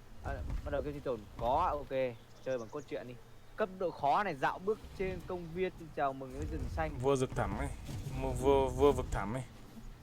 vô rừng thẳm này, ok. Đúng rồi. Đấy. Trống thì 4 ô trống thì chọn ô nào cũng được gì. Đúng rồi, đấy. Được, vào thử. Đúng rồi đấy. Chơi đúng quy trình rồi Vào đấy. thử trong này đi vào thử ỉa bệnh trong rừng thì cái trong anh em có bảo gì. Tôi không thử đái xem là có gì từ nước đái không. Mua game về mẹ chí đấy đi đái bậy. Tôi để vào xong tôi ra cái đoạn ở không tôi ỉa bệnh xem có nhìn thấy cục cứt của tôi nó trôi Gamer thành viewer nhá. Tôi không vào được. Không chơi được nữa rồi à? Chán này. Không vào được nữa. Ê. Lag lắm. thôi anh em chuyển sang hết Green đi thì phải bảo rồi anh em. Chán nhỉ, mất vui nhỉ. Để tao sang Green đi, tao ngồi tao kể chuyện ma ở trong rừng một mình, tao nghe tao ngồi tao đuổi muỗi. Đéo thấy con nan ấy nhỉ. Chán thế. Có con Giga đánh cho vui bảo. Thôi nhỉ, công nhận Tìm ôi Giga. ta đéo nhìn thấy tay rồi. Ui, Vừa tìm Giga mà. mày ơi, Chỉ nó con hơi nhạy mấy kiểu độ quay nó hơi nhạy. chỉnh bớt đi. Chỉnh độ quay nhỉ. Mày bỏ mẹ anh giọng thì cái em cứ cần ít. Tùy chọn này, đồ họa này, độ cao này, toàn màn hình này, VNSC tắt này. Tìm cái chỗ nó có chỗ định độ nhạy chuột mà. Xem chỗ điều khiển đi. Sáng này, chỉnh độ sáng nó lên tí này, chỉnh độ sáng lên mắt à? Sensitivity. Chỉnh độ sáng lên mắt cái tối nhìn nó đỡ tối. khoảng cách Thế vẽ ông đồ- ấy ông cất quả trứng đi chưa? khoảng cách đồ bóng Nở rồi không ạ? Nở rồi à? Rồi thế nhận chưa? Lag đã nhận đâu, vào nhận phát chết luôn mà. Vào nhận phát ao luôn mà. Không phải đấy. Cố gắng một nhất đi. Cô bác nhận đi không để nó chết mất bạn. Ui, sáng thế nhưng mà Nhưng độ mà nhạy tôi hơi ấy, ao, là nó tôi không chỉnh vào độ được nhạy game. đấy. Xem nào. Thế bạn out ra nhá, xong rồi bây giờ bạn bạn vào nhận đi, vào các game bạn xong nhận rồi là bạn để chờ ở đấy xong rồi để mạnh mời. Cho nó chỉnh. Làm mượt camera. Chán thế nhờ. Bạn vào để treo ở chỗ UI game ấy xong rồi là để mạnh mời. Mấy lần tôi để thế là Không được. được bạn ạ. Không được, tôi vừa lấy tôi để rồi, không được. Ok, nó không nhạy lắm. Chắc đời tiệc sớ luôn á. Không ấy phí mất con rồng đi bạn. Phải nhìn nó lát Tôi thế. thì nhận nằm đéo nắm. Hoa mắt lắm mày ơi. Tôi nhận thì lúc bạn ấy bạn không được búp. Cái kệ đi, đằng nào cũng ấy rồi bạn ạ. Đằng nào cũng thế rồi thì thôi bạn nhận hộ tôi đi. Xong rồi khi nào tôi vào vậy. Bật tắt Ê, trận. được hôm rảnh chơi với anh em thì mạng méo nó lại. Chán đời thiệt sự. Chỉ chết mẹ nó theo đi bạn. Đây chỉnh độ nhạy này được. Ê, tôi sắp tới tôi À, cắt Ai, mạng rồi. chóng mặt phải lìn luôn ý, nó thật quá. Đây là thật quá. À đây có bờ sông này, thử ngồi ỉa phát thì xem có mắt. Tắt kê. Thì ở đây tắt kê motion blur đi cho nó trong mặt Tắt hiện. cái motion blur đi. Đứa nào nhá, tắt có một sừng. Cái làm ở chuyển động ấy. Tắt cái đấy đi. Chỗ graphic thì phải, theo như không nhầm. Tắt cái nằm ở chuyển động đi thì nó đỡ hoa mắt. Không là chơi một lúc là buồn nôn. Chỗ nào nó có hai cái. Graphic thì phải, Nè. chỗ graphic. Graphic cái chỗ nào mày? Đừng nóng gợi ý nữa.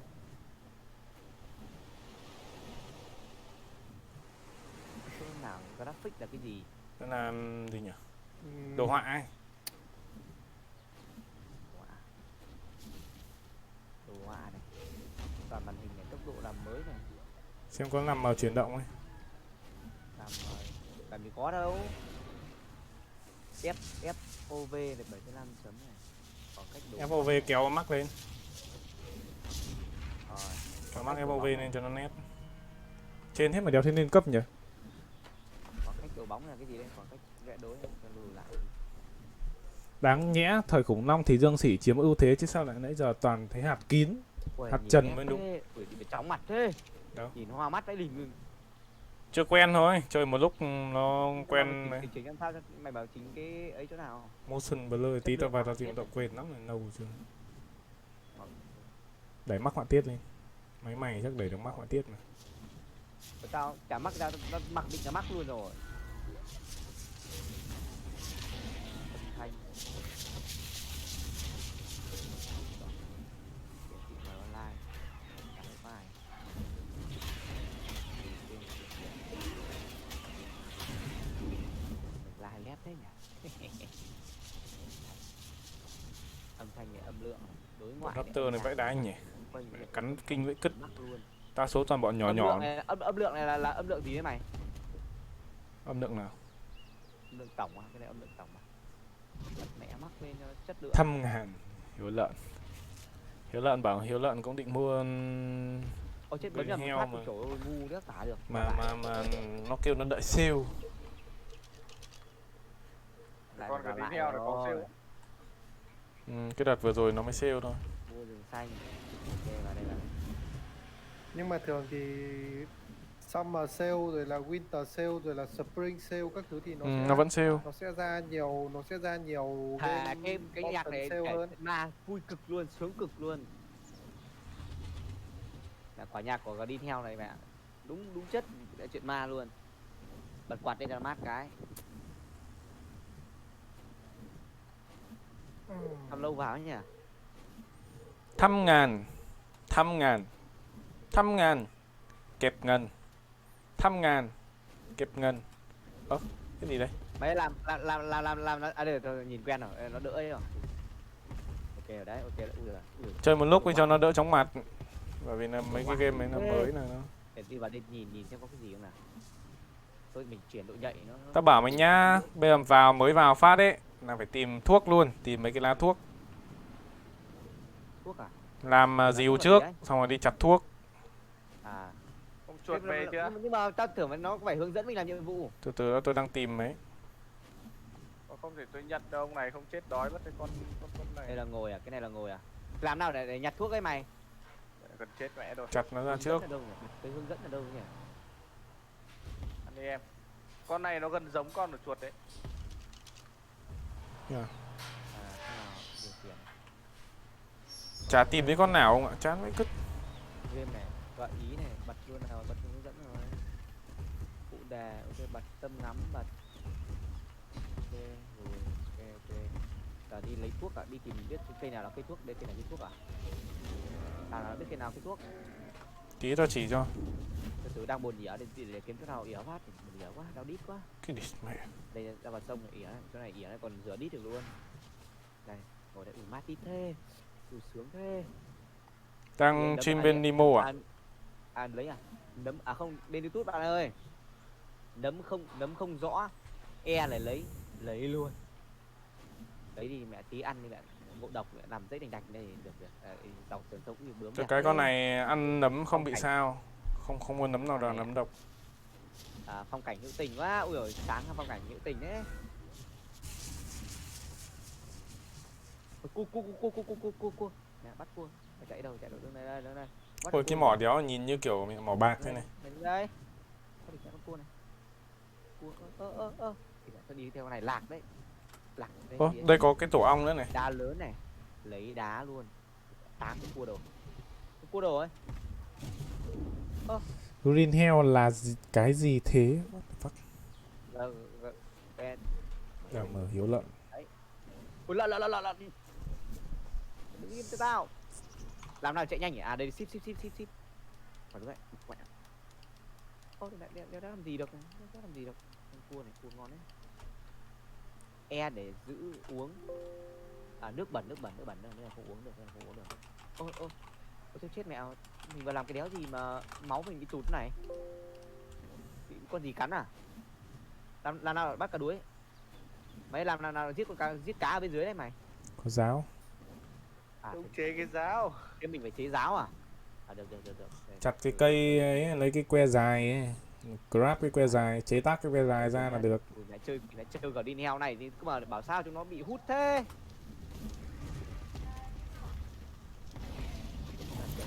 Cơ bắp. Ui cái đéo gì Đi kêu mẹ. Ra động vào đây. ghê vãi đái à. Mẹ. Đây thế.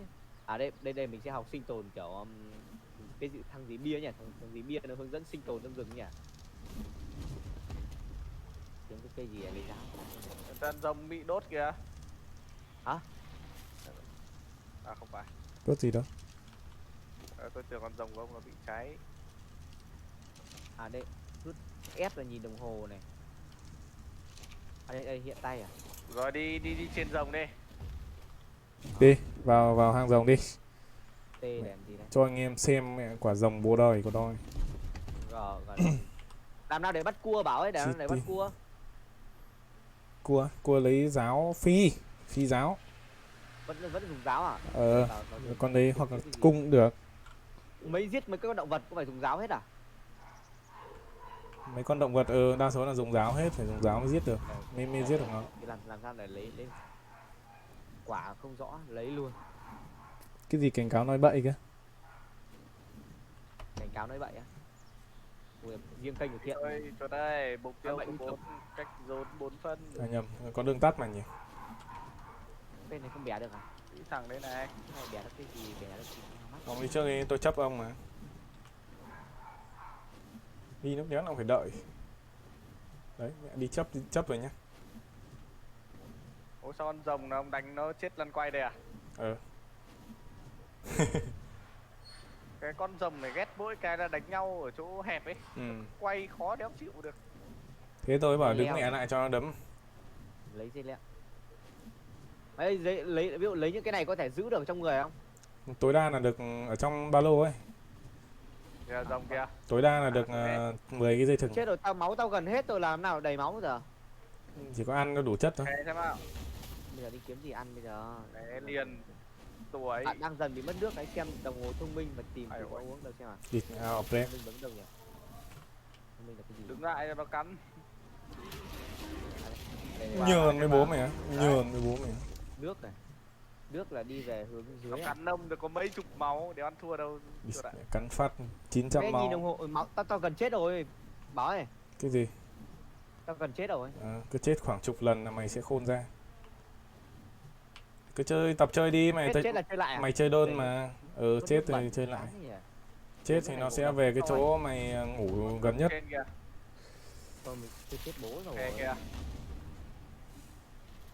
Mẹ, tôi chết rồi, mình chết rồi. Nằm chết rồi. Chán thế.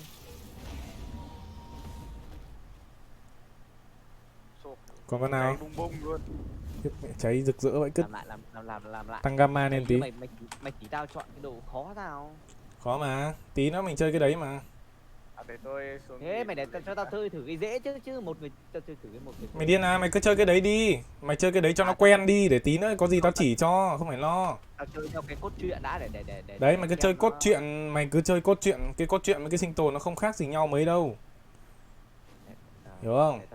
Nhưng mày cứ chơi cái cốt truyện đấy đi, mày cứ chơi cái cốt truyện mà khó đấy đi. Tí nữa mình chơi cái khó đấy. Mà đấy tao không chơi theo cốt truyện nên không hướng dẫn. Dùng lửa phải khác nhau vậy. Bây giờ chơi lại này. Tại vừa nãy vừa nãy tao ỉa bậy mẹ ra sâu một tí, tao lại uống nước mẹ ở trong đấy mình ngộ độc chết mẹ luôn. Ai cho mày mua te người vô lý thế nhỉ? Lại cả cứt. Hóa ra là thành điên, bị ban lấy mẹ nick mẹ vào để chửi bot. Rồi được vào rồi. Ôi lên. Ok, ra lớn. Ê, này tớ làm được rồi. Bộ láo. Cháy vãi lều. Cậu có biết thằng chú phải không? Đánh một lúc mà đéo biết đường nào rồi. Giữ T để sử dụng máy bộ đàm. Ok. Hello. Kiểm tra radio của bạn. Nhìn tôi đang ngồi vách đá để ỉa. Chọn hộp thoại. Anh có thể tiến tới. À đây. Còn có 5.000 máu thôi. Phát này đánh nhau hơi bị ấy. Thế đứng cho ăn đi. Giữ T để trả lời. Hello ông, hello anh em. Tớ là cậu muốn trước mắt một chút chính xác là cái gì?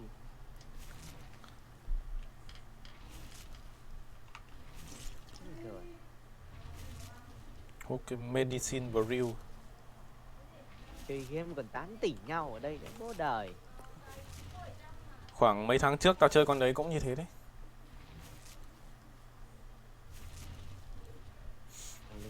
Được chưa? Đi chưa? Để, còn không? Nó chơi trên mãi đéo lên được cấp nhỉ? Tìm chỗ cắm trại à? Hay là Đây, hết cắm hết trại. cấp rồi. Vẫn còn, nhưng mà lâu lên quá. Đẹp bây giờ. Ông đâu rồi? Tôi còn chả thấy ông. Đây, đâu. đây, đằng sau này. Đã mở khóa tại một T. À, đằng này còn con này, đằng này còn con. Buộc thuyền lại chưa?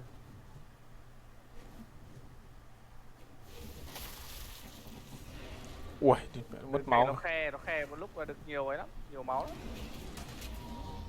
Mẹ, tát cho phát. Nó cắn đông thì đéo được nhiều đâu, mà nó khe cho cái là mất nhiều máu phết đấy. Hay cắm trại mẹ ở đây đi. Lên level up rồi. Cái này được Xong rồi. lại có con rồng nữa này. Level up rồi. Cái con rồng này yêu quá, đập cái chết mẹ rồi. Gamma 4.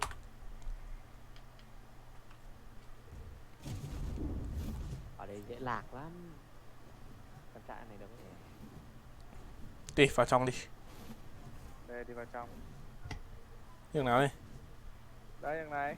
Bên này có hang mà. Đằng đấy không phải hang đấy. Mà. Cái hang mà nó có cái dung nham chảy xuống nó không phải đâu. Thế trong này thấy vẫn có đường vào đây. Thật sự. Nhưng mà nó vào nó ra cái hang ở lưng chừng ấy. Cắm trại đây. Tôi ghi chữ điện máy mà viết tắt và nó cũng vô tê. Nhạc sợ thế. Nếu cần biết thì cứ đờ mờ thì nó bàn hết. Đấy, rồng xuống kia ông ơi. Cứ trả lời.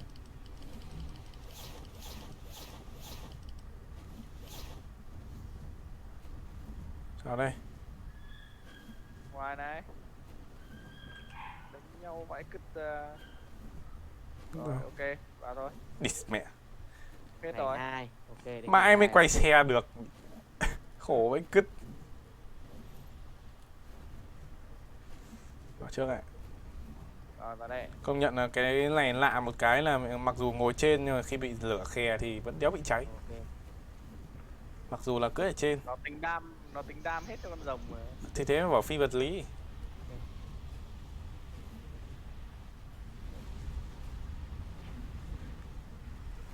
Chạy đẹp thế.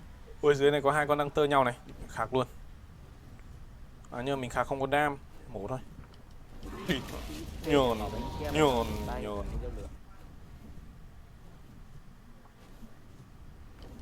Nhồn. Ngọn lửa nhỏ này. Không khạc làm gì có đam đâu. Tôi đâu khạc đâu. Tôi đâu khạc đâu. Nó khạc à? Mẹ đây đi. Nó khạc mà. Tôi đâu khạc đâu. Giờ chuột nó bá lắm rồi. Cắn được cái một này.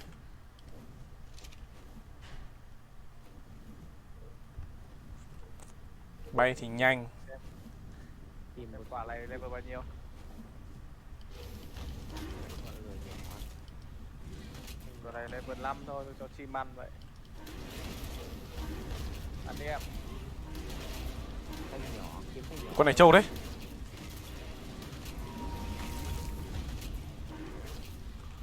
Đấm một mũi giáo này. Dao này. Dìu này. Một dụng cụ để cắt cây. À, Cắn đông được hẳn 134 máu ấy, chứ đéo ít cây đâu. à? Cắn mất nửa máu rồi Bao nên. nhiêu ấy? Cắn mất nửa máu đây này. Ôi. Bạn làm sao? Bạn thích gì? Never up ra. Nâng fortitude đi. Có quả trứng level 50 này. Ông không bị dính đêm là do con rồng tỏa ánh sáng hào quang và nói tiếng Việt. Chúa Giêsu à? Chúa Giêsu. Dài. Right. Trời ơi, có con rồng để đánh tao à? Ôi, chào hai bạn. Hai con nó chơi tôi. Thế làm nào thả cành cây ấy nhỉ? Tôi đây ông ơi. Làm nào thả cành cây ấy nhỉ? Ném xuống. À, CC à? C à? Quy.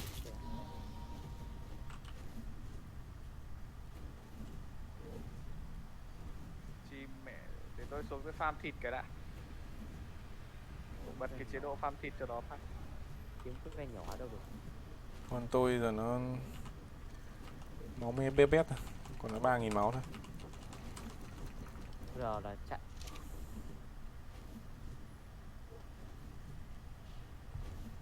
Ok, ông cắt tôi. Để Đâu cắp đâu? mày đang cắt với thầy. Đâu?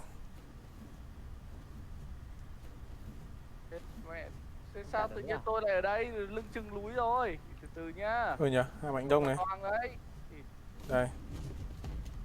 Xuống đi. Đây. Cháu hiểu sao mẹ, tôi có làm gì đâu. Húc mà. Chắc là húc. Tự nhiên thầy bay lơ lửng trên không ạ. May quả đấy mà dẫy người phát nhỉ. Rơi mẹ ăn bực. Đấy, dãy cái là toang mẹ luôn đấy.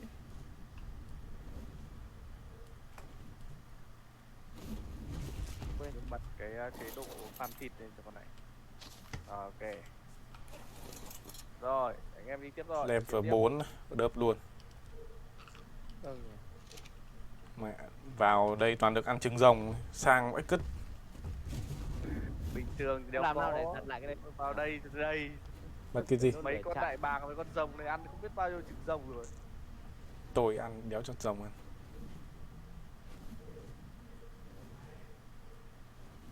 Vào nhặt trứng rồng thì kiểu gì là chúng nó ra.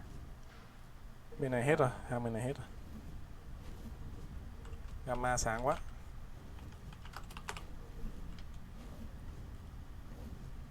Kết thúc với đốt lửa chạy cái gì đấy?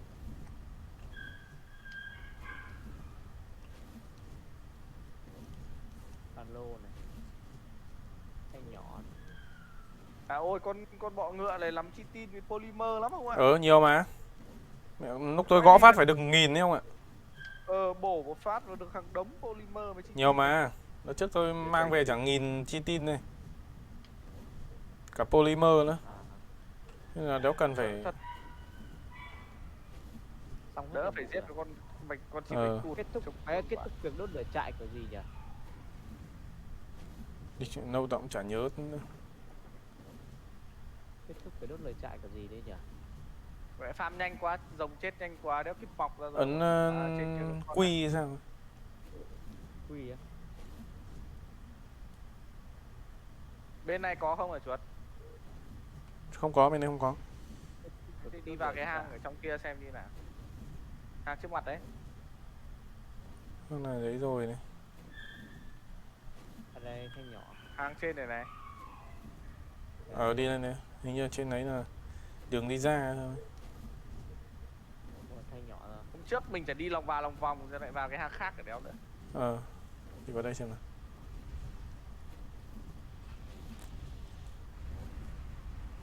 Chưa xong. Vào đây. Chưa xong. Ở đây đường ra rồi. Rồi. À đây. Đây.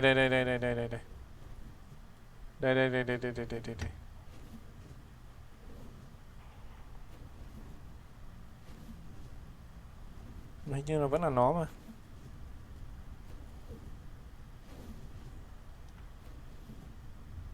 Hình như vẫn là nó thật. Vẫn là nó, mình đi một vòng thôi. 2 đánh nữa. 5 thanh. Thế hết rồi, ra vậy. Ông lên được mấy cấp? Đây thanh nhỏ đây này. Lên được mỗi cấp. Đánh từ đường bên ngoài. Ok, cái thanh kinh nghiệm được bao nhiêu rồi? Được một lửa không? 59.000 trên 63.000. Que à, thiếu que Càng ngày à? càng ít nhỉ. Tiếp à? Rồi mấy que. Thôi đi lên trên này xem nào. Thử bay lên xem nào. Bay lên xem cái mẹo gì không? Có- Cái mỏm đá này là chỗ đi ra này sao nhỉ? Đấy còn quả trứng rồng ấy kìa. Chắc là có con Đây, rồng đây, kia đây, đây, nó đây. mới có rồng.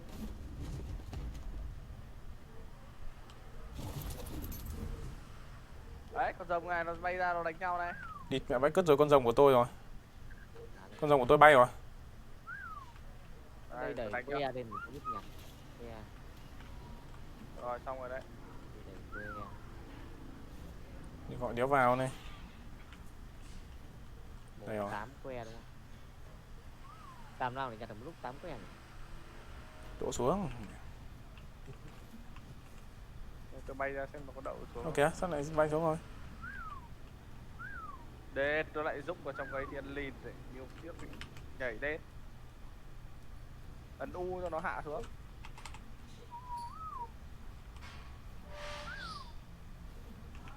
Địt, con điên này. Nhảy lên chưa? Trứng trên cánh à? Vãi cả cứt, đéo e được này. Vụ tạo đốm lửa. Mẹ đừng bảo rơi nhá. Địt mẹ bị độc rồi ông ơi. À nó bị độc. Tí thôi. Nó bị độc, nó bị độc, nó bị Kia. độc. Tôi phải vào diệt, sợ ông rơi xuống nó mấy con rết nó. E mãi mới được. Vãi cả cứt. Được rồi. Khổ. Có mỗi hàng mà mãi đéo vào được. Level 15 thì thôi cho con chim của tôi nó ăn được. Để làm giết con rồng xong lắm mít thế. Đây này, đây này. Phun ra như xuôi á. Đá đồ xoay. Đồ đánh lửa. Lửa. Đây lửa. Tôi vứt Lửa. bớt ra là Ông nhặt đi tôi đánh nhá. nhiều.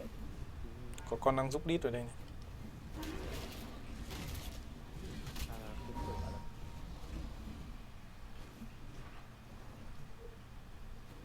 Đây, đồ xoay tay à?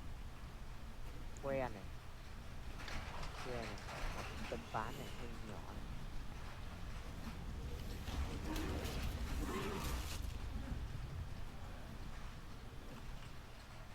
Ôi, ở đây lắm thế. Hai con nó vào đánh hồi mình ạ. Đâu, ra hỗ trợ. Đây. Ở chỗ lúc nãy luôn. Nhiều rồng á. Đây đang ra, Đâu đang rồi? ra. Sao ông bay qua hai con này mà nó không đánh ông nhỉ? Không biết, Ảo tôi vậy đang nhỉ? đánh mấy con trong kia. Thế thì bay ra đi. Bay vào đánh tiếp. Đánh xong rồi. À, thế thì chắc có khi là hai con đấy nó bậu ở đâu ấy, tôi lấy trứng rồng của nó ấy. Ờ. Thế là nó mới ra nó đánh. Tôi ra nhặt Tôi trứng. xử hết trong này rồi. Trong này có 3 con tôi xử hết rồi. Cũng được có 15, 12, 8. mấy trăm rồi không ạ. Một giờ bây giờ giết một con cũng được có mấy trăm kinh nghiệm, chả lên được nhiều lắm. Giờ khó lên rồi. Cũng 116 rồi nhớ. Thì bay ra thôi, trong này cụt rồi à? Chưa đi hết. Trên này còn. Đây còn quả này. Phải không nhỉ? Ở đây này. Đấy, bay vào xem là level bao nhiêu.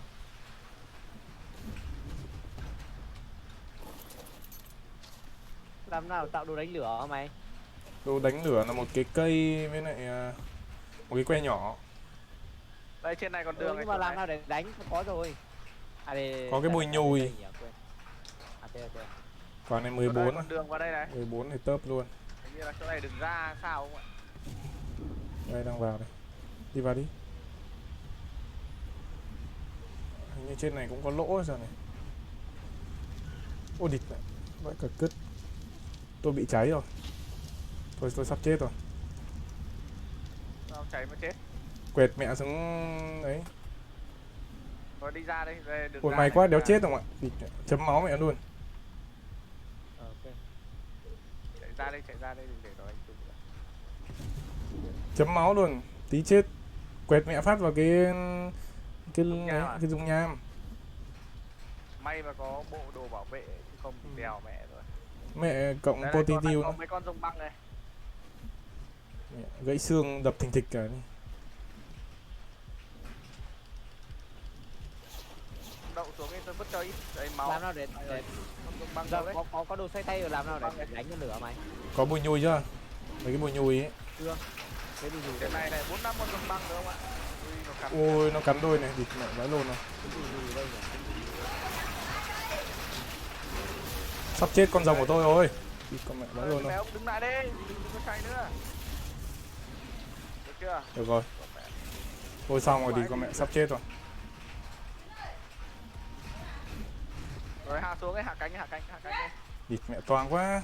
Cả hai, cả chủ cả lẫn tớ đều trườn chết rồi. Ăn nhanh vào, đút thịt liên tục vào. Làm nào để vứt con dao đi giờ. Túm ném ra, táp túm ném ra. Tí nữa lại mẹ hy sinh. Tí nữa hy sinh. Con đấy hy sinh là tôi hy sinh luôn. Chủ tớ đi theo nhau luôn.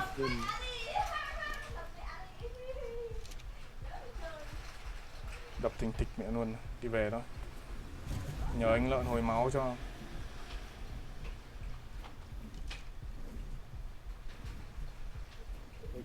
Đang trong tình trạng nguy kịch rồi.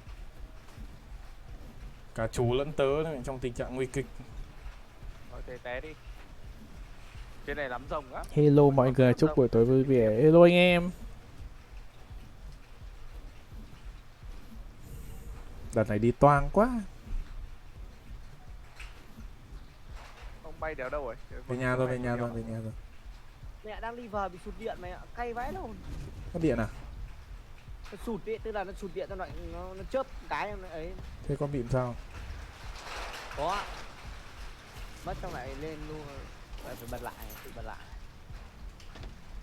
Mẹ cay vãi nồi. Ông bay về chưa? Tôi về nhà rồi. Lại vào lại rồi đi luôn.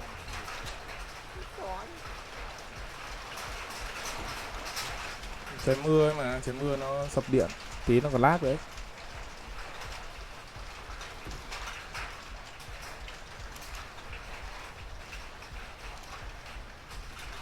Giờ có muốn lên nhanh thì tìm mấy anh alpha ấy.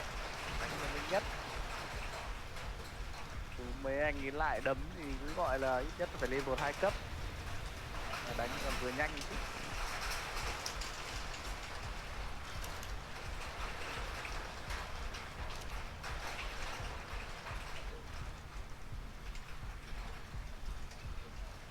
Con đang Geon này liệu nó có hồi máu được cho mình không nhỉ? Thế nào?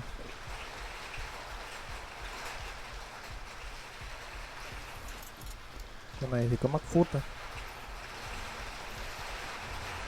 Là cái ấy lại rồi. Lại cái ấy lại đau chứ. Mà lại vậy. Rậm. Cứ chơi qua loa để biết qua cái lối chơi thôi.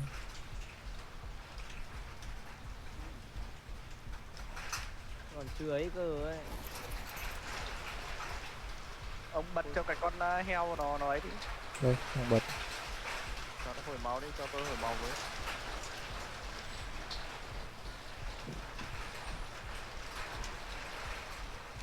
Không bị đau. Rồng mẹ, rồng con chuột máu me bé bét. Nát bét luôn, nó đấm gần chết luôn mà, tí máu. Không có bình máu ném tôi bình. 4 máu á. Tầm này mà đang đi vào. Có bình máu ném tôi bình. Hơi cay đấy. Đây thì để tôi ném sang cho. Đây toàn chua rau rồng của ông ấy. Nó ăn. Không, máu cho người cơ. À, máu trong người á. Đây đợi tôi tí. Đồ ăn được. Đồ ăn Này, hồi tôi máu. Sao làm nào để tiếp tục được cái cốt truyện mà lúc đầu Mày đã xếp đâu? Phải xếp được cơ. Làm được cái nhà để xếp cơ. Có bị đói không? Hả? Không đói nhưng mà hồi máu. Đấy hồi máu đi, uống đi. Ủa, cái bình tôi vừa vứt ra đây, nhặt được chưa? Đây. bỏ qua đoạn này được nhỉ? Tôi vẫn cất nhiều máu đấy. Xin lỗi anh em có điện thoại này.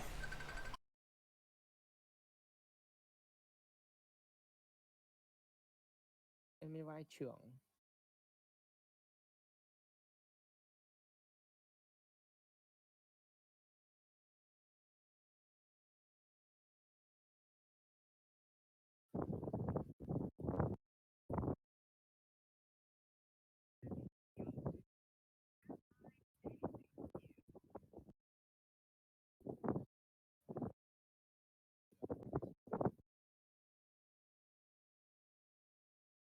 Ôi cay.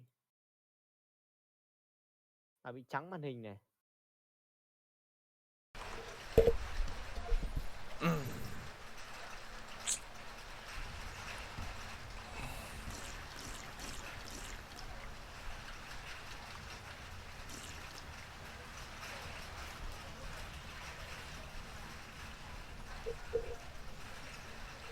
Cái bình máu này nó hồi từ từ nhỉ. Nó cho hồi là tốt rồi. Sợ nó không cho hồi cơ. Trắng luôn cái OBS của tao luôn. Rồi. Đây được rồi. Phải công nhận đi farm sướng thật, farm Citin ở đây mẹ. Đánh có mà hết canh cụt cũng đéo đủ Citin để mà bằng đánh 2-3 con Yêu ấy gọi này. à? Sao đừng đó quay tay vậy?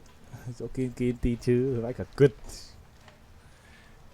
Có cái đứa phòng bên cạnh nó gọi chắc là nó nhờ cất đồ thôi. À đây có người cất cho rồi.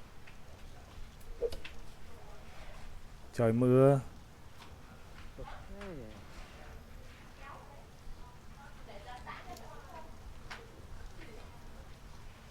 Hết mẹ nó đồ ăn rồi.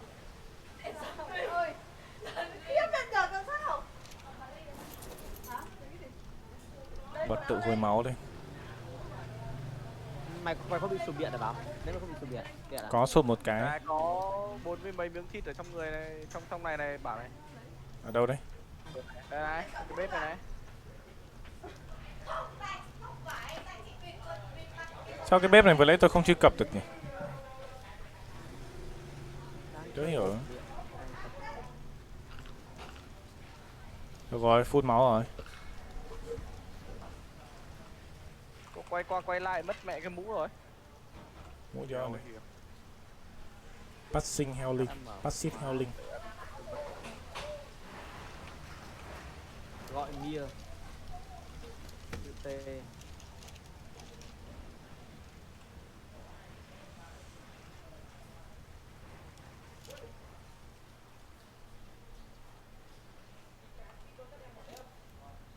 Bao giờ mới cưỡi được cái con này?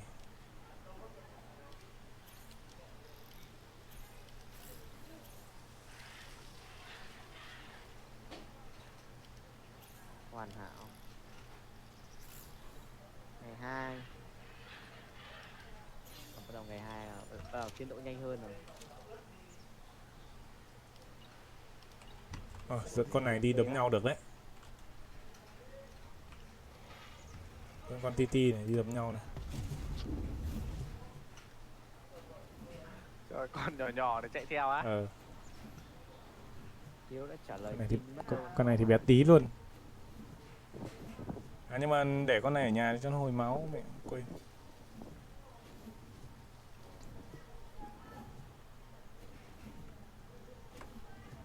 C để trợ sổ tay. Cứ đi thử con này. Đợi, lớp lớn giờ nhỏ hả? Con này cũng mang được nhiều ấy phết này.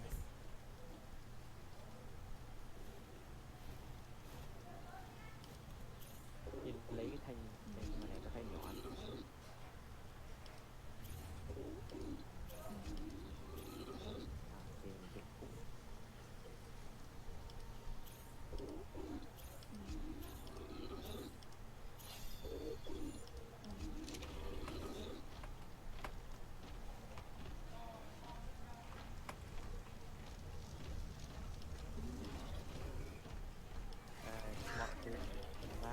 À con này quạt nhanh vẫn cứt không ạ? Được của nó đấy. Con nào quạt? Con chim biến dị này. Tí stranded không tí green heo.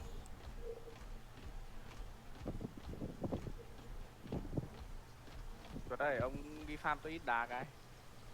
Từ từ, đang đi trên cái con chim biến dị. Thiếu đá vãi lìn.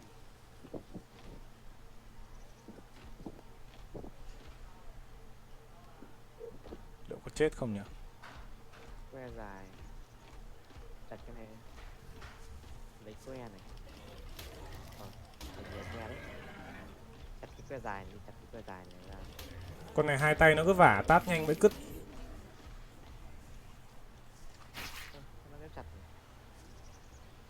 Ui, mẹ con này có chiêu bắn từ xa à? 8 Thế que á? đúng không? Con nhỏ nhỏ này. À cái con nhỏ nhỏ nó phun đông, nằm chậm.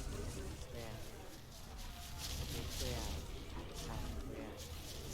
Cũng đéo tiếp cận được nó nhỉ. Con lợn mà nó hồi máu cho con rồng của ông không biết đến bao giờ được cái hồi máu xong. Máu quá nhiều so với quy định.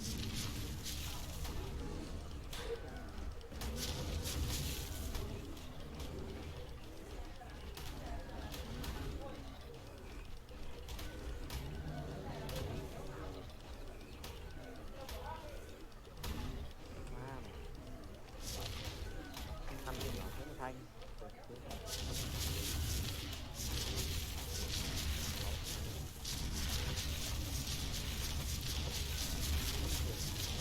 Này nó rơi mẹ đây. Ui, mẹ đánh mãi cuối cùng nó cũng chết. Để đúng rồi bạn. Lâu vậy đấy. Con kia chết mẹ rồi. Con bé tí chắc chết mẹ rồi. Khổ thân. Con này yếu máu. Con đấy làm gì có tuổi cựa với mấy cái thằng ở... Green Hell cốt truyện là Green Hell co-op. Nhưng mà tôi đang chờ cốt truyện không biết bao giờ nó mới ra. Này tôi chơi co-op sẽ chơi ở chế độ khó.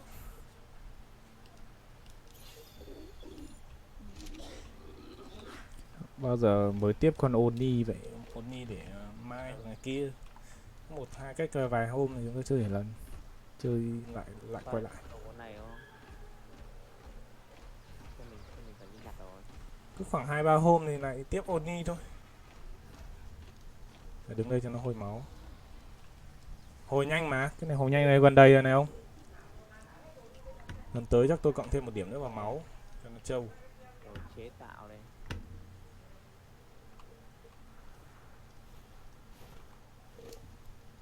Con này đớp kinh vậy cứt. Tạo cái lục á. Đấy, này hồi tiếp này. Hồi liên tục này. Rồi ok, đã đủ. Đấy, bây giờ anh em đi farm mấy thứ linh tinh thôi. Cái gì có nhỉ khả ông? năng Ông bắn cần đá à? tung sọ con đấy rồi. Đá đúng không? Vừa bảo tôi đá à? Vừa bảo tôi Tôi đá tôi đủ rồi, đá tôi chạy tôi lấy đủ rồi. Thiếu một ít thôi chứ nó không quý nhiều. ngay nhà đây có cục này, đưa ra cuốc cho. Còn không? Để xem thiếu cái gì nào. Thiếu thạch đủ. Nó lại chế tác rồi nhỉ? Fiber đủ. Thiếu semitin, thiếu mấy chục xi măng thôi. Con gì nhìn như khủng long chứ thằng Hiếu mẹ. Tao lại tát cho mày cái giờ. Bật dậy. Ok ông ơi, chế được đại bác rồi. Ủa, vãi đáy vậy đâu rồi? Chia đầu đấy, vứt ở đâu đấy? Ability à. Cái đấy Bây giờ thì phải chế, là mình bắn hay là ấy? Cái đấy mình bắn hay là đặt dưới đất? Mình Làm phải này chế chế cái tác viên đại bác nữa. Đây là canon bôn này. Cái này đặt dưới đất đúng không? Ôi, canon bôn mẹ tốn vãi cả cứt ông ạ. Vãi xi măng. Rồi Cái này găng phải để bao trên này ơi. ông ơi, cái này phải để trên trên foundation. Thì foundation là con chim ấy, con chim kia. Nhùi. Lắp vào đít con chim ấy. Gắn đầu con chim nhá. Chim thì nó bị khô như kiểu chim sợ. Lắp vào đít đi, thì lắp vào đầu sao được? Gắn Phải đít nhá. lá khô. À. Lắp vào đầu thì mình quay đầu rồi con chim nó thò lên kéo mà đéo bắn được khủng long, bắn mẹ được con chim. Ngất mẹ ra đấy. Ngất cứt. Bảy. Lá khô. Nó đéo cho gắn không ạ? Kiểu Đéo cho vật gắn ở to trên rồi. này. À hình như là hết đồ, hết giới hạn. Phá bớt cái gì đi. Phá bớt mấy cái nóc rồi đi này. Ông này Phá bớt mấy cái cái Smithy hay là cái gì đấy. không để Smithy lại nhưng mà ông phá cái nóc này đi. Cái nóc phải phá đi. Mấy cái nóc này đéo cần đâu. Ông lắp hẳn lên mẹ lóc cho tôi bắn cho nó phê. Nhưng mà nó đang thừa ấy, nó đang không đủ chỗ. Tôi không phải vãi. Có khi ông phá 3 cái này đi này. Phá cái này này. Máy bùi nhùi từng có ở đâu mày? Bùi nhùi đập cây cây cọ khô ấy. Có cái cây cọ vàng vàng ấy. Lấy diều gõ cái đấy ra là có bùi nhùi. Ông nên phá cái này đã, tôi đéo phá được. Ông xây tôi đéo phá được. Phá mẹ mấy cái ở đây đi này. Phá 3 cái ở đây đi, mẹ 3 cái bên này nữa này. Ôi ơi, rơi mẹ xuống. Để nó toang hoác luôn ra. Đây á? Ừ, Ba cái này. ba cái này, 3 cái bên này. Cho nó toang hoác luôn hẳn ra.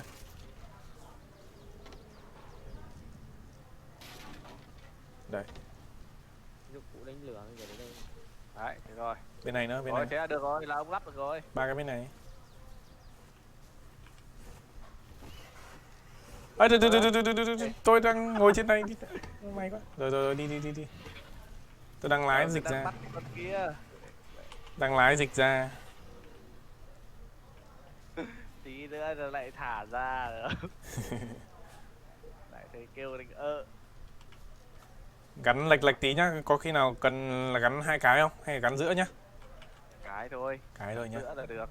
Gắn giữa. Cần thì mình chỉnh đít con đấy là được mà. Làm nào để đánh lửa mày? Đánh lửa bấm E vào xong rồi là ném cái bùi nhùi vào thôi.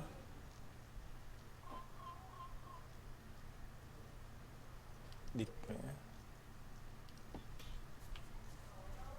mẹ. Địt mẹ vãi lồn nhỉ. Được của nó. Được đâu. Hold for aim option. Aim down. Aim right. Đéo chỉnh được nhiều nhỉ. Mình phải chỉnh 2 thằng, phải chỉnh cả con chim nữa. Này khó bắn đấy, khó bắn đấy. Này còn ngắm ngủng các thứ nữa. Này ngắm thì đéo được. Bắn thì mình ngắm được, phải bắn thử đã. Gunny à. Giả lập góc siêu Gunny cao mẹ khủng rồi. lồ. Ôi ngã mày thì. Ngày Được xưa bảo là này. góc siêu cao à? Sao không được? Nó chỉ bấm E nó toàn lấy thôi nhưng nó không đánh. Mày ấy nhá, mày vào sử dụng cái ấy trước. Mày vào sử dụng, mày có bếp chưa? Có bếp rồi. Xây bếp rồi nhá.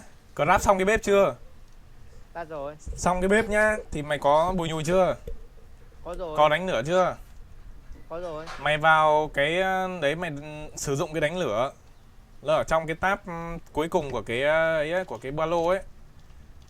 Đấy, sử dụng cái đánh lửa. Xong là nó bắt đầu nó ngồi phẹt xuống đất ấy, là nhét cái bùi nhùi vào. Vâng. Chế độ ngủ này. Không phải, trong cái ba lô cơ mà, mày sang cái ba lô ấy. Ấn vào cái, ấn chuột phải vào cái đánh lửa ấy. Làm gì có cái đánh lửa đâu. Ở cái ba lô cơ mà, cái tab cuối cùng ấy. Bật cái ba lô lên, nó có cái Rồi. tab cuối cùng đấy. Ta cuối cùng là cái hiện cái lửa đây. Hình cái lửa đấy. Rồi. Đấy, xong rồi chuột phải vào cái đánh lửa ấy. Ấn sử dụng. À. Rồi. Sử dụng xong ấy nó ngồi bệt xuống thì ném cái bùi nhùi vào sang cái tab lá khô ấy, vứt cái bùi nhùi vào. Đéo mẹ xây đéo để nắm cái này này. Thế À. kịp được. Rồi. Định hùn nhau rồi. Cháy rồi, nó cháy rồi. Đấy, cầm cái đốm bùi nhùi ấn E vào cái bếp này. Ok, hiểu rồi. Đấy. Làm quen trước đi tí nó chơi đỡ bỡ ngỡ. Ố, mẹ con cừu này nhìn vãi đái vậy. Người yêu xinh thế. Con này ăn gì nhỉ? Con này đéo ấy được. Con này đéo tem được. Là sẽ bị thiếu chi tin đúng không ạ? Mẹ, một cái viên calong bôn này nó tốn chi tin vãi cả cứt Tôi tin để tôi lấy. C- Xuống trong ấy lấy. À không. Ông làm cho tôi thêm mấy cái cối này này. làm cho thêm 3 cái cối nữa là được. 3 cái cối như này để chế semi-tin. Không phải bay đi tìm con hải linh thì lấy, nhưng mà nó ít lắm. Cối này á. Được rồi, để làm cho. Chế 3 cái cối nữa thì cối sắp bên lại được. 20 stone thôi Cái mà. hình xem của mình bị đơ à? Mày vào xem người ta xem có hiện màn hình không hay hiện nó bị đơ màn hình rồi. Đâu.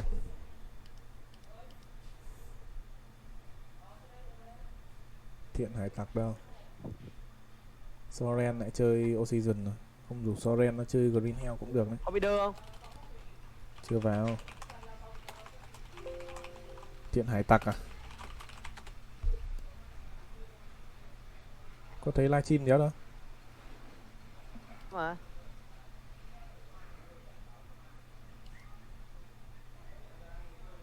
À đây. Mới mua. bị đơ không? Xoay tít mù. Nó vẫn đứng ở À đây ngoài đây đây đấy đây à? đây, thấy rồi. Có like không? Có. Thế nó có bị đứng hình không? Đứng ở chỗ đây 2. Ở đây nó đứng đây 2 đúng không? Mẹ vãi lồn thật, nó bị đéo sao nhỉ? Giàu xong lại làm phát chết đói cả lũ. Giờ giàu rồi. Giờ giàu vãi đái rồi. Cháu hiểu sao bị đơ như thế nhá. Cái nấm gì đây? Red mushroom, what the fuck? Rồi anh em chế được Tôi lấy thêm ấy tôi làm 4 quả rồi. Chế thêm gì nữa anh ạ. 3 cái đấy nữa đúng không? Tạo mẹ cái gì mà khác thì nó có bị đơ không? Đi mẹ lấy mẹ rồng đi nhanh.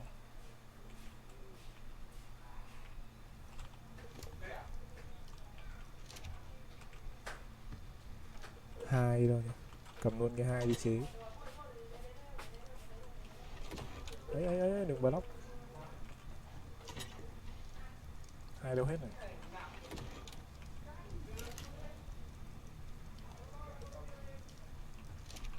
Ôi lại thiếu đá rồi. Tôi đi lấy.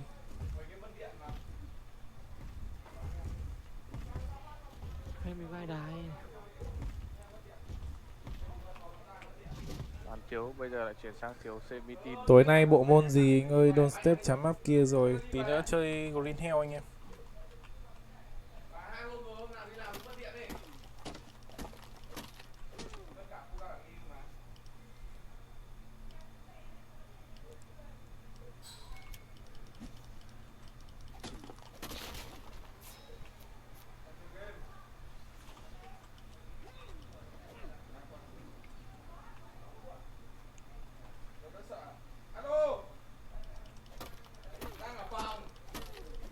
Ba cái thôi.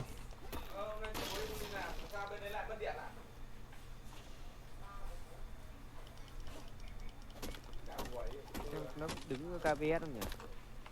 Má. Khi nào K2 ở trong một lúc nữa anh em ạ. Mạnh cũng có Green Hell đúng không? Để tôi xem là tôi tải về chưa, có phải tải về không nhỉ? Có chứ. Tải ra chơi. Để tôi xem tôi tải về. Tải đi. Tải thế cũng nhanh mà. Thế thằng Thiện nó ở nó tải có 10 phút. Đây là Con đấy cũng không nặng lắm. Đâu có hơn ghi đâu. con đấy có hơn ghi thôi gì. Ừ. Tôi thử cài mẹ vào OD. Cái livestream của tao nó bị sao mày ạ? Nó bị đơ à? Cảm ơn bạn đã theo dõi rồi.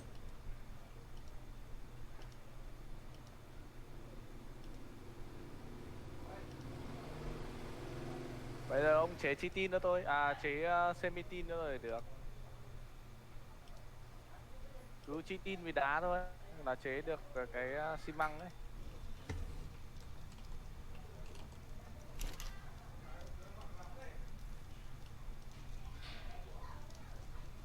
Flynn mà, chi tin đâu.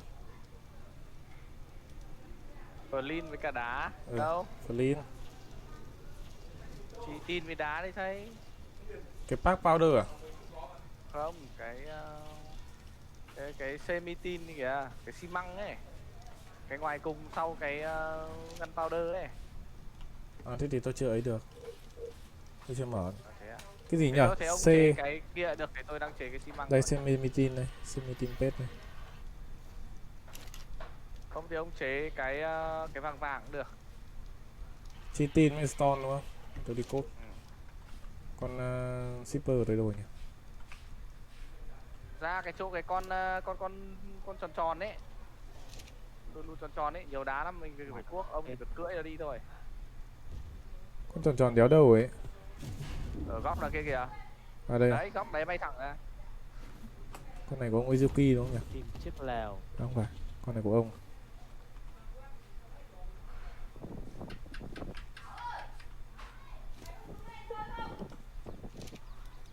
Thiếu gì cả, thiếu mê tô rồi.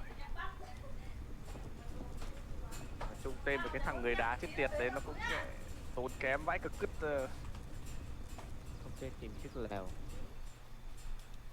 Tìm chiếc lèo Đi ở xẻ đây. vãi cả lăn. Lăn bựa với Lèo cứt. đâu? Đây à?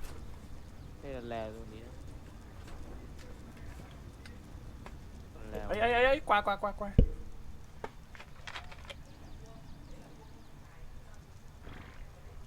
Còn lèo đâu nữa? Không còn lèo nữa.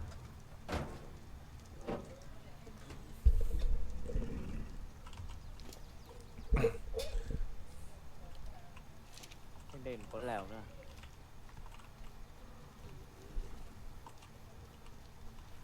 Hết rồi. Em chế khoảng 10 cục không biết là có ăn thua không. Ở kìa, mẹ kẹp mẹ rồi. Ông nhặt con này làm gì? Ông lấy đá người nó ra được mà. Tôi trở về chứ không làm sao mà tôi ấy được, hiểu không? Nó nặng né là nó block mẹ rồi. Đây, Cả hai green hell anh em ơi. Lần này là multiplayer thật. Ôi con này nó giảm khối lượng đá thật nhỉ. Con này giảm nhiều khối lượng đá vậy đấy. Obsidian à? Ôi bây giờ lại cần phải Obsidian nữa. I can lead. Lèo đâu? Mệt.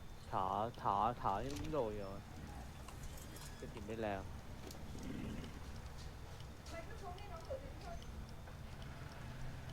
Ngoài lèo ra còn cái lèo nào nữa.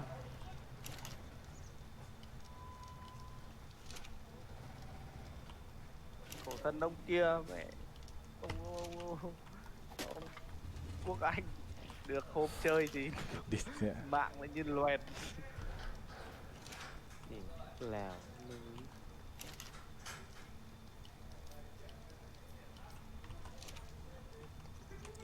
Con này có farm được flint không nhỉ? Không, cái con kia mày farm được Free tôi mang đi mất rồi. Con nào? Chike à? Đây à, lèo đây à? Không, cái con Stego này, à con Ankilo này thì mới farm được. Yeah. Đây phải lèo. Đây tôi farm luôn được. Đây tôi đang đứng ở chỗ có nhiều đá đây tôi farm Flint được. Vô fit chung cho vui. À quên, có game. Hello anh em. Tìm lèo ở đâu nhỉ? Làm tìm cái lèo nhỉ? Leo gì? Không biết. Nhiệm vụ tìm chiếc lèo. Thì cứ đi lang thang thôi. Nó có một cái lèo, có một cái trại của bọn nó dựng sẵn. Đây, trại đây tìm đến rồi. Sang ngày 3 rồi. Đéo biết nhiệm vụ là xem nhiệm vụ đâu rồi. Đây. Vật dụng. Cái mẹ tí vào chơi sinh tồn nó không cần phải ấy đâu.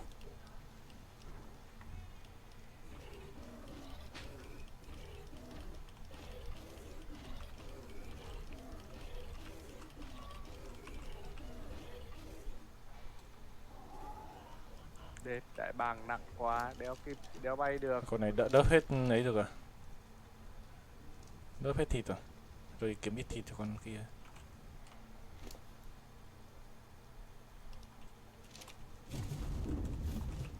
qua lanh quanh.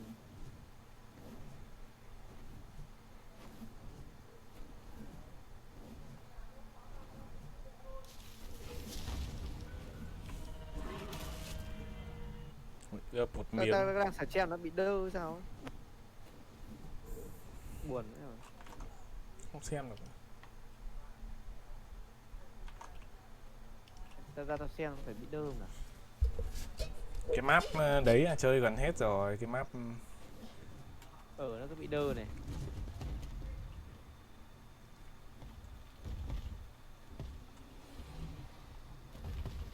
Giật đơ thôi mẹ.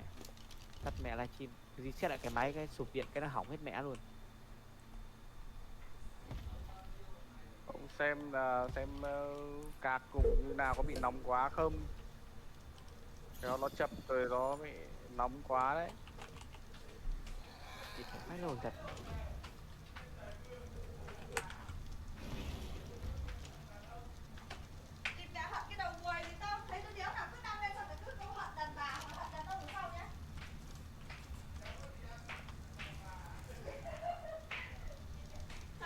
tối thế nhỉ.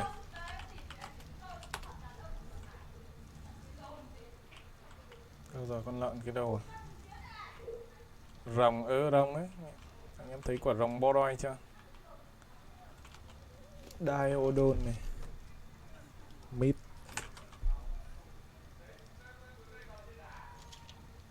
Ê, trả lại cái thịt này tao.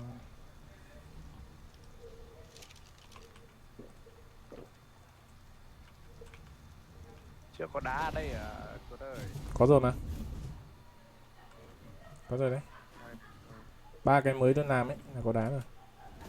Về đây đang kê luôn này.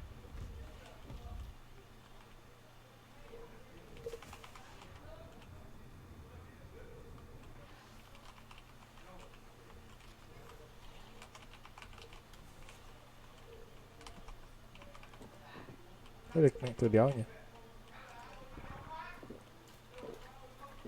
Điền ngay luôn. Đó, mà thế chứ. Đơ này sợ tí đang livestream đơ lắm. Thôi lại đơ rồi, đấy. Bị ao rồi. Giật xong rồi đã ao à? Đây đợi tí tôi mời lại. รู้กินเหล้าเลิกเหล้า Ngừng lậu. ทำงาน Thăm ngàn. Thăm ngàn. Kẹp ngân. Thăm ngàn.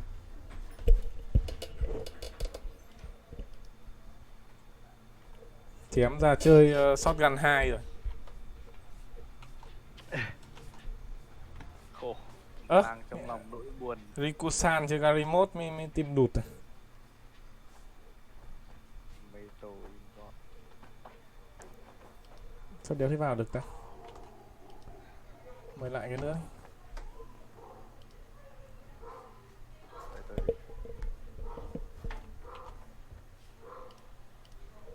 งานทำงาน เก็บเงิน Ok chưa? ทำงาน เก็บเงิน ใช้หนี้ Thay ni.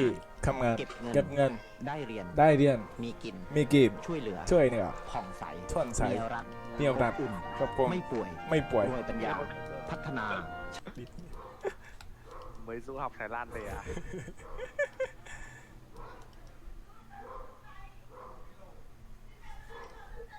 Đéo vào được. Lại not time down connection too hot. Thế thì tôi phải thoát ra vào lại vậy. Chán nhỉ. Thế thôi chiến Green Hell luôn. Tải được chưa? Tại rồi, xong rồi. Ok, thế thì chiến Green Hell nhé. Thế thì chiến Green Hell luôn đi. Tôi có này rồi nhưng mà tôi chưa chơi bao giờ luôn đấy. Thế cứ vừa vào vừa ấy thôi. Vừa vào vừa địch mẹ lại sấm, sợ khi lại cắt điện thì ăn cứt. Thì mẹ vẫn còn thấy ông Izuki đang chơi đôn Tết đây. Sao bảo đi đâu? Mẹ, chém gió mãi lìn. Kêu lag không chơi được. Đâu, ông nào bảo đi khám nghĩa vụ, đi khám. Đéo biết. Mày khám sức khỏe. Cày vãi lồn đi. Giờ ngại bật livestream lên đi, mẹ nó đơ thì tắt đi bật lại mệt.